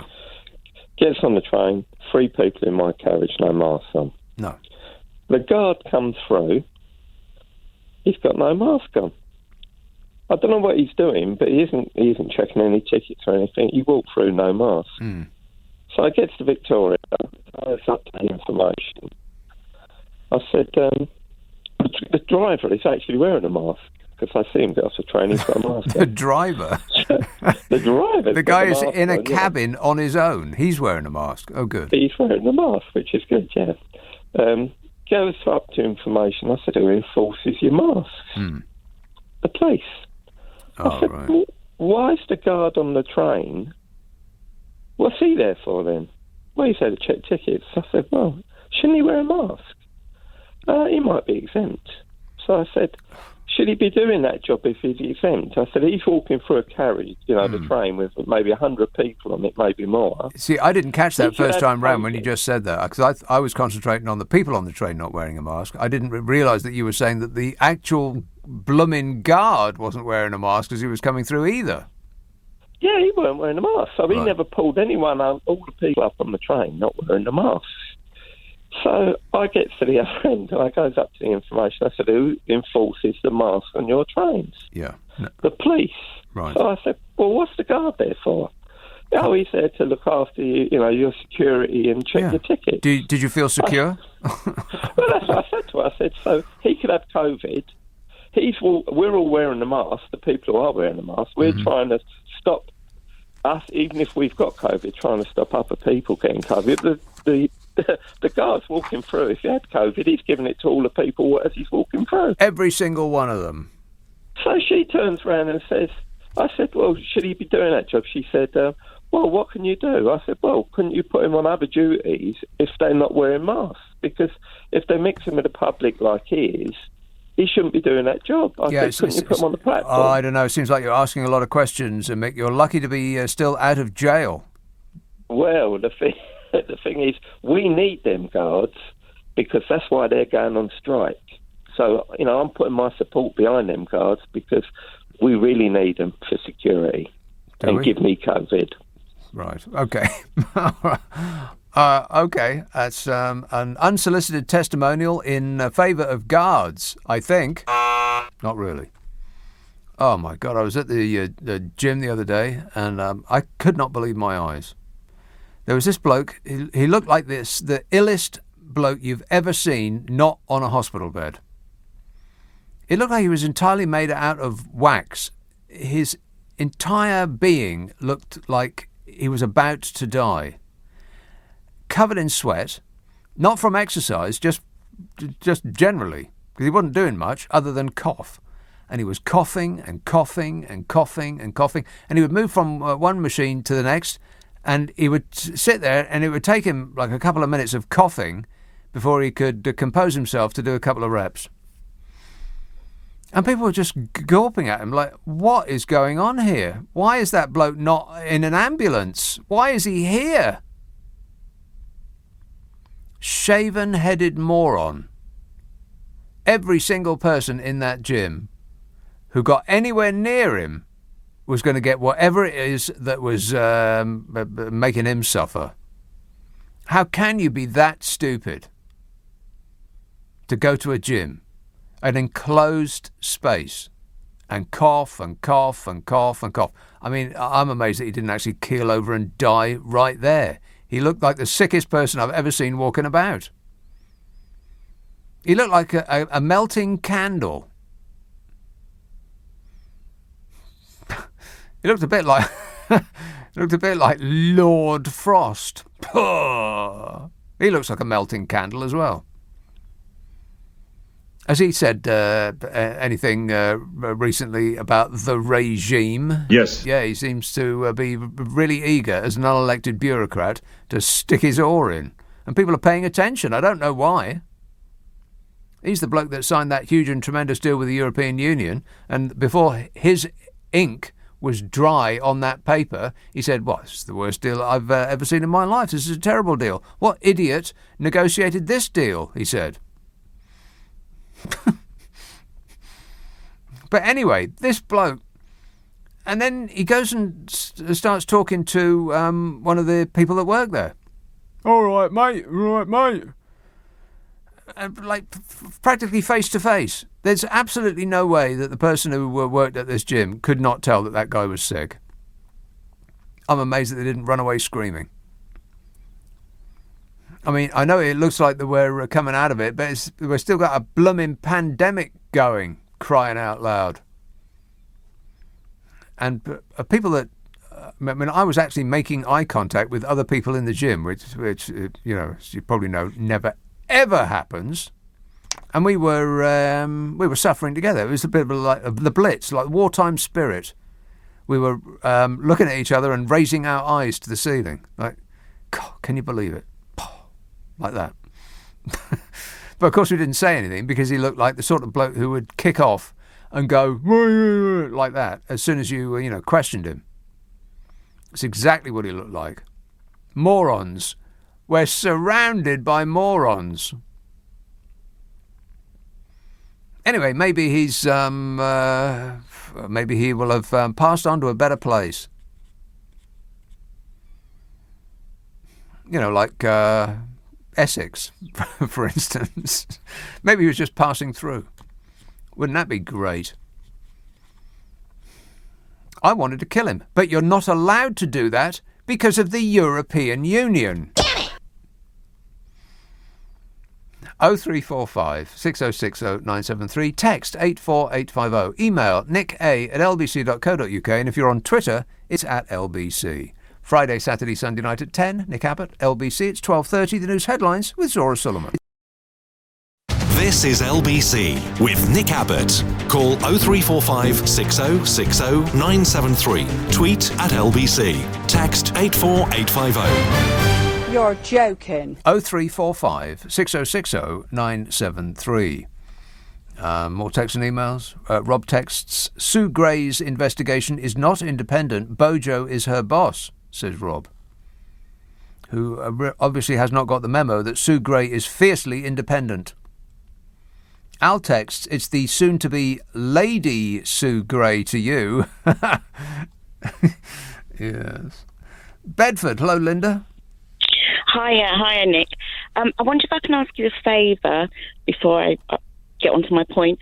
Whoever it is that works your show up the internet, they keep cutting you off at the end. Huh? And, so like, for example, because unfortunately I fell asleep last night, but I did you were saying something about what's going to happen to Johnson, and you said, I predict there'll be, or something like that. Yeah. And it was like, he'll still be around, and then by whenever, and it was like, oh no, so now I don't know what you said. Oh no. Frustrating, very frustrating, and it's happened before. So I just thought if you wouldn't mind having a word with them and saying, please can they make sure they get right to the end, so they don't leave us hanging on. Right. Well, that must be very annoying. I mean, they cut the end bit. If they cut the beginning off, that wouldn't have been so serious. But the end part, that was the best part. And it was like, I was left hanging.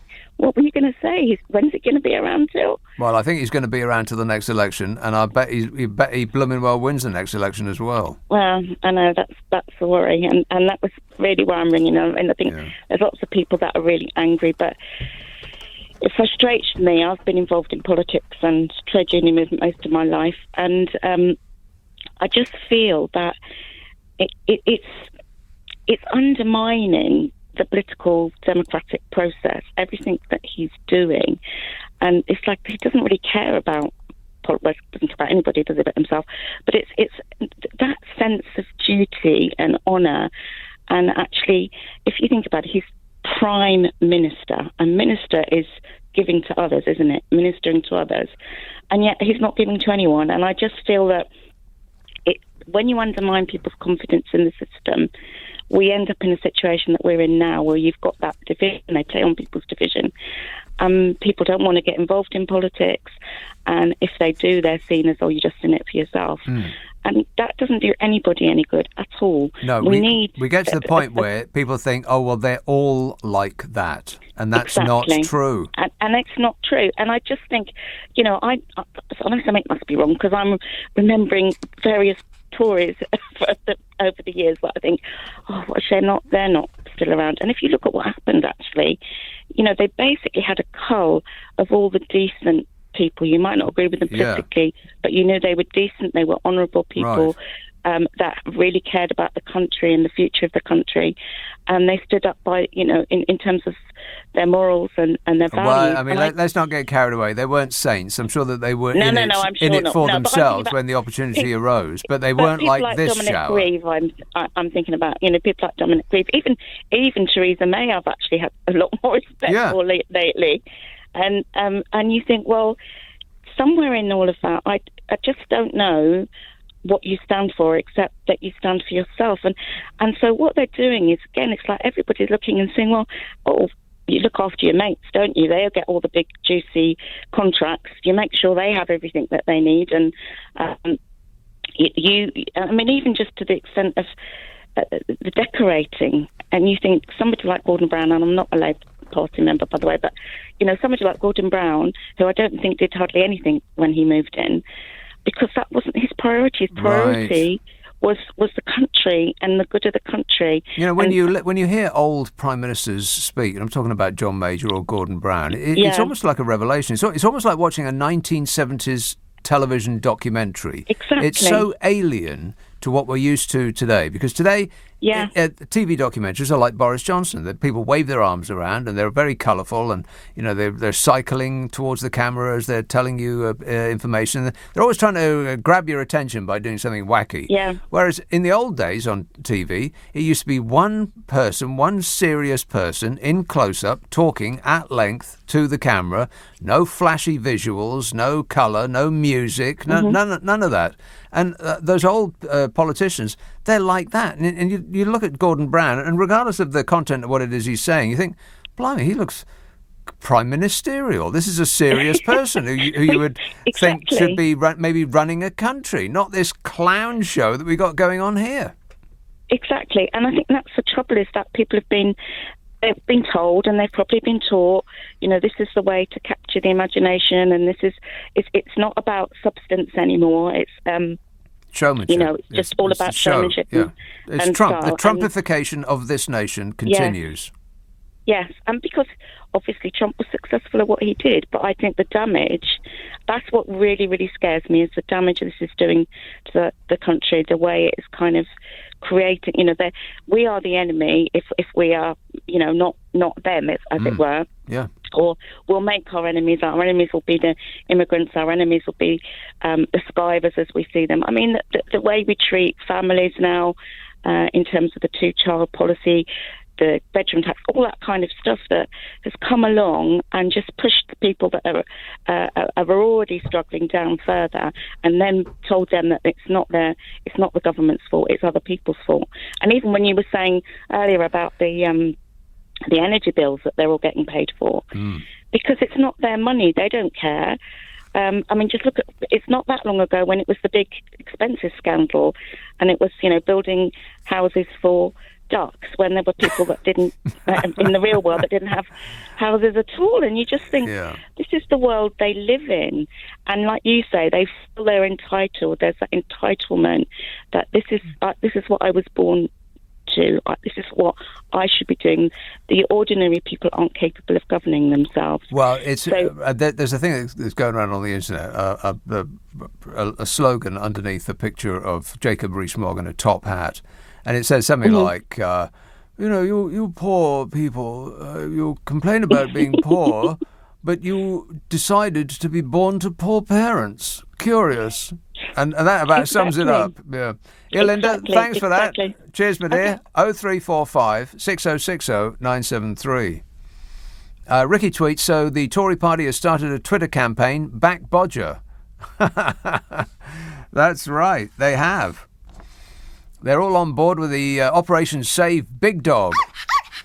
Save Fat Labrador. Boris Johnson's drawing up a list of officials to offer resignations over Partygate in a bid to salvage his premiership. Dubbed Operation Save Big Dog by the Prime Minister himself. I don't know, maybe his illness is fogging his mind. The blueprint includes a drive to work out which heads should roll following the publication of senior official Sue Gray's findings, as well as highlighting the Prime Minister's achievements. Achievements? Well, there was, the time that he... Any thoughts on your achievements, Bodge? I can't comment on that. So that's a no. Dan Rosenfield, Boris Johnson's Chief of Staff, and Martin Reynolds, his private secretary and author of the Bring Your Own Bottle email, are thought to be possible candidates for departure. Bye-bye. A broadly accepted idea is that at least one senior political appointee and a senior official must be seen to leave Downing Street over the affair, as both groups share blame, two Whitehall sources said. No. I don't know who they're playing to, but we are the audience. It's like they've got their backs to us and are playing to themselves. We're over here. We're behind you.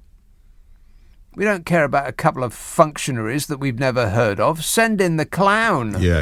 Wait a minute. The Save Big Dog plan includes a communications grid. This comprises lines for supportive ministers to take in press interviews, emphasising a contrite Prime Minister and listing his achievements amid the difficult choices posed by the pandemic. This is what we've got to come. It's going to be a tsunami of Greece. His achievements, the difficult choices. Well, let's go through them, shall we?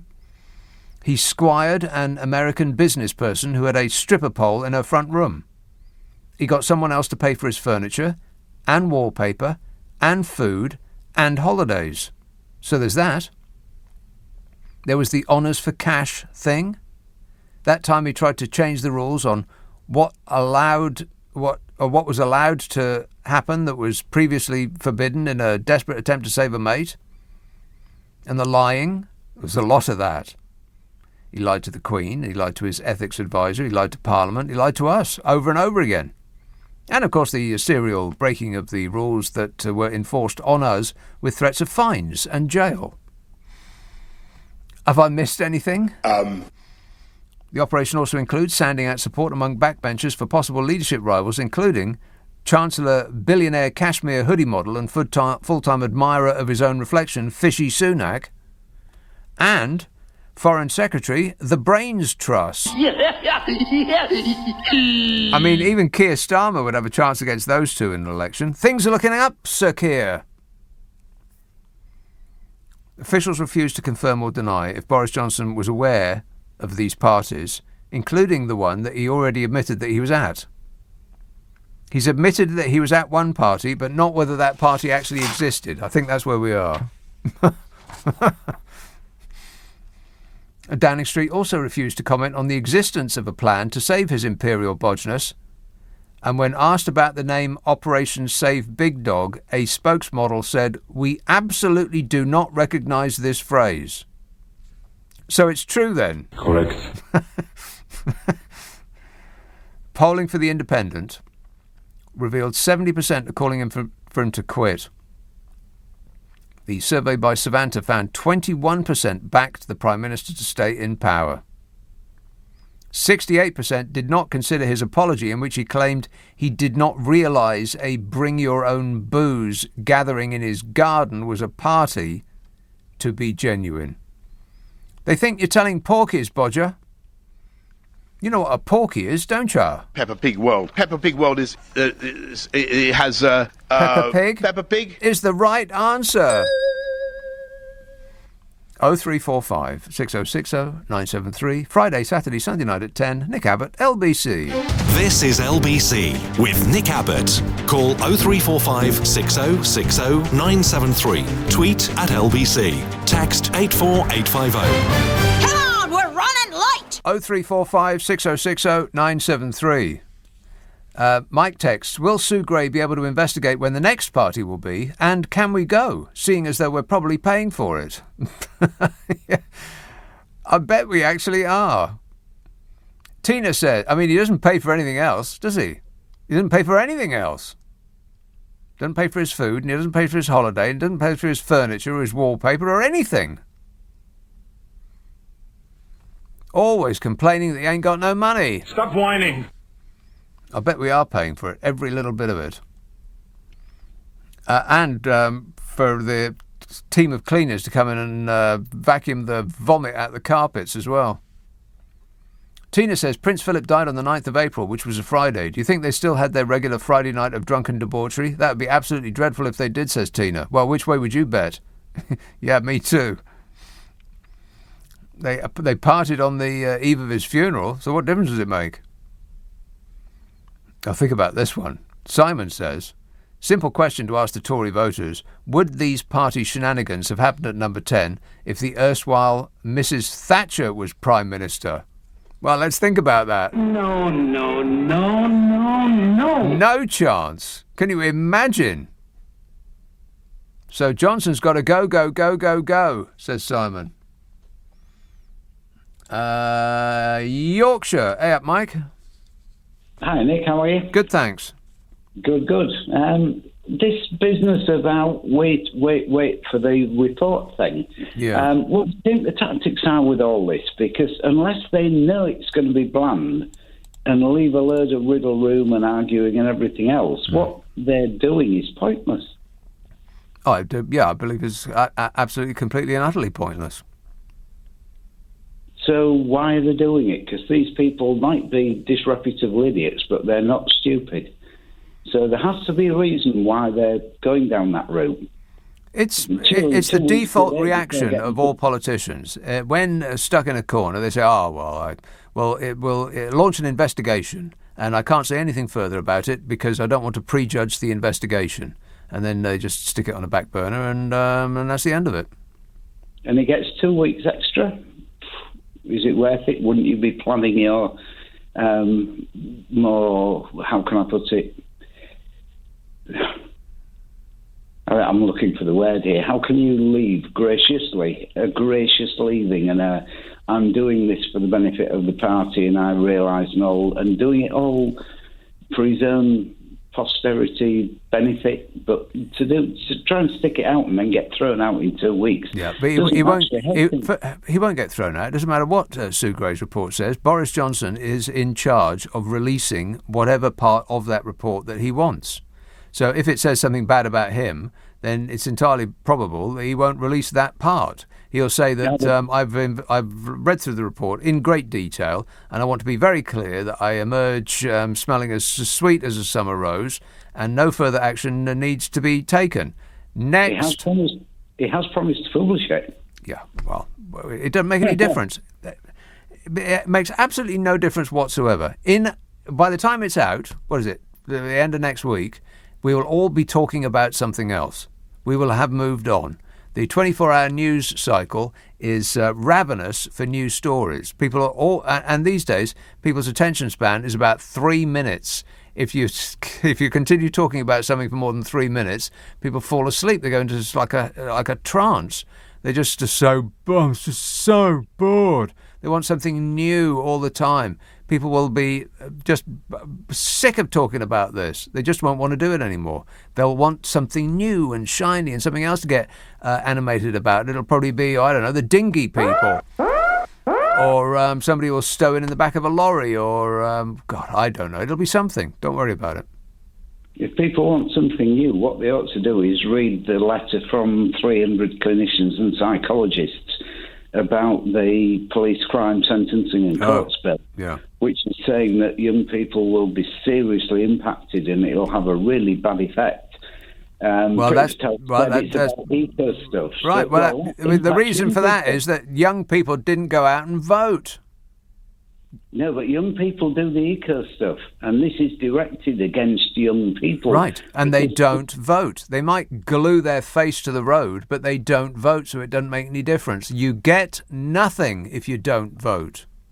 But if they're not allowed to protest, hopefully that will prompt them to vote.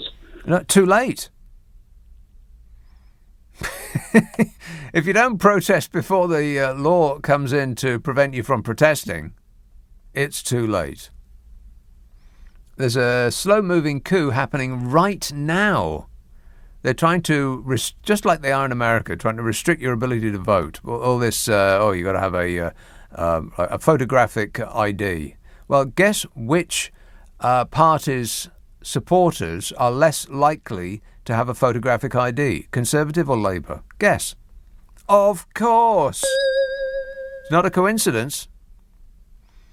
They're taking every trick out of the Republicans' playbook. Just make it as difficult as possible for your opposition to vote, thereby making it increasingly easy for you to get elected in forever. I mean, it's a tiny minority of the people in this, well, not a tiny minority, but it's a minority of the people in this country that have given the Conservative Party the majority of the seats. I mean, even if it was an accurate reflection of the population at large, which I don't believe, but it was something like 46% of the voters, and they got 55% of the seats. What a system. Rigged in their favour, and they're trying to rig it ever more. And if you don't protest now, then it's too late to protest afterwards, because it will be illegal. But I guess you knew that, kids, when you didn't go out and vote last time. Oh, yeah, but I was just, bored. I didn't want to. They're all the same, they'll say. Thanks, Mike. Got to move on. I'm going to take Al in Edinburgh. Al. Hi. God, I hope sometime we get back to some boring stability. That'd be good. Yes. Yeah. Anyway, right, God, there are a few things. It's funny enough, on that last call, it reminded me of the Scottish independence vote, where they reduced the voting age to 16. And initially I thought, actually, maybe that's not such a great idea, but actually it worked out quite well, because, well, depending on your point of view, of course, but it was the youngsters, and I think, the oldsters, who voted to stay in the not the EU, the UK, I think. And when you heard 16-year-olds being interviewed, they've made some pretty good arguments for staying as well. They'd really thought about the issues and were well engaged. So I thought that was quite impressive. But as far as Bodger's concerned, he's just left a trail of damage. He's done zero benefit to the UK. Yeah, like an out-of-control fat Labrador. Yeah, just charges through a living room, knocking stuff over. Yeah, and when you see a contrast between him and other politicians, I think you mentioned earlier, but when I remember seeing Obama a while ago, yeah, and the quality of speech and looks presidential, looks smart, rather than someone who's just got an act. That. I know, and I think you were saying this tactic of Bodger just hiding until anger settles down. Yeah. I think that's quite right. He's probably hoping for Ukraine to explode. Exactly. Yeah, rootin', tootin', shootin' Putin could do him a favour. Yeah. I wondered if actually there are grounds. I wonder if there's a mechanism for actually getting rid of a PM if there are medical grounds. So, well, actually, I'm being quite serious in a way, because you can remember. I don't think he's that sick. I don't think he's sick at all. He's claiming that a family member has got the COVID, and now he wants to obey the rules. Yeah, sure he does. No, I was thinking in terms of. I know what you were thinking. I think he's not mentally enfeebled. It's an act. He can tuck his shirt in and he can do his hair. It's just that it's very against brand to do both those things. Thanks, Al. James texts, Fishy Sunak, I don't think it's wise to trust any man whose trouser legs sit 4 inches above his ankles. Well, it's certainly not wise to trust his tailor. So there's that. Feltham. Hello, Ian. Hello, Nick. I want to stick up for the bodge. Yes. Now, there was a young lady, I don't know how you want, waxing lyrical about Gordon Brown and making a comparison between the chap who's prudent, Gordon Brown, and the bodge. Now, Gordon Brown broke this nation by bailing out the banks. He also bankrolled... No, he didn't. He bankrupted the nation by bailing out the banks. Do you have any idea what would have happened if the banks had fallen over? I mean, have you got any money in a bank, Ian? Yes. Right, and you would have been queuing up with 1 million other people outside your bank in desperate hope that they would actually have some cash left to give you some of your money back, is what would have happened, Ian. So just think about that for a couple of seconds.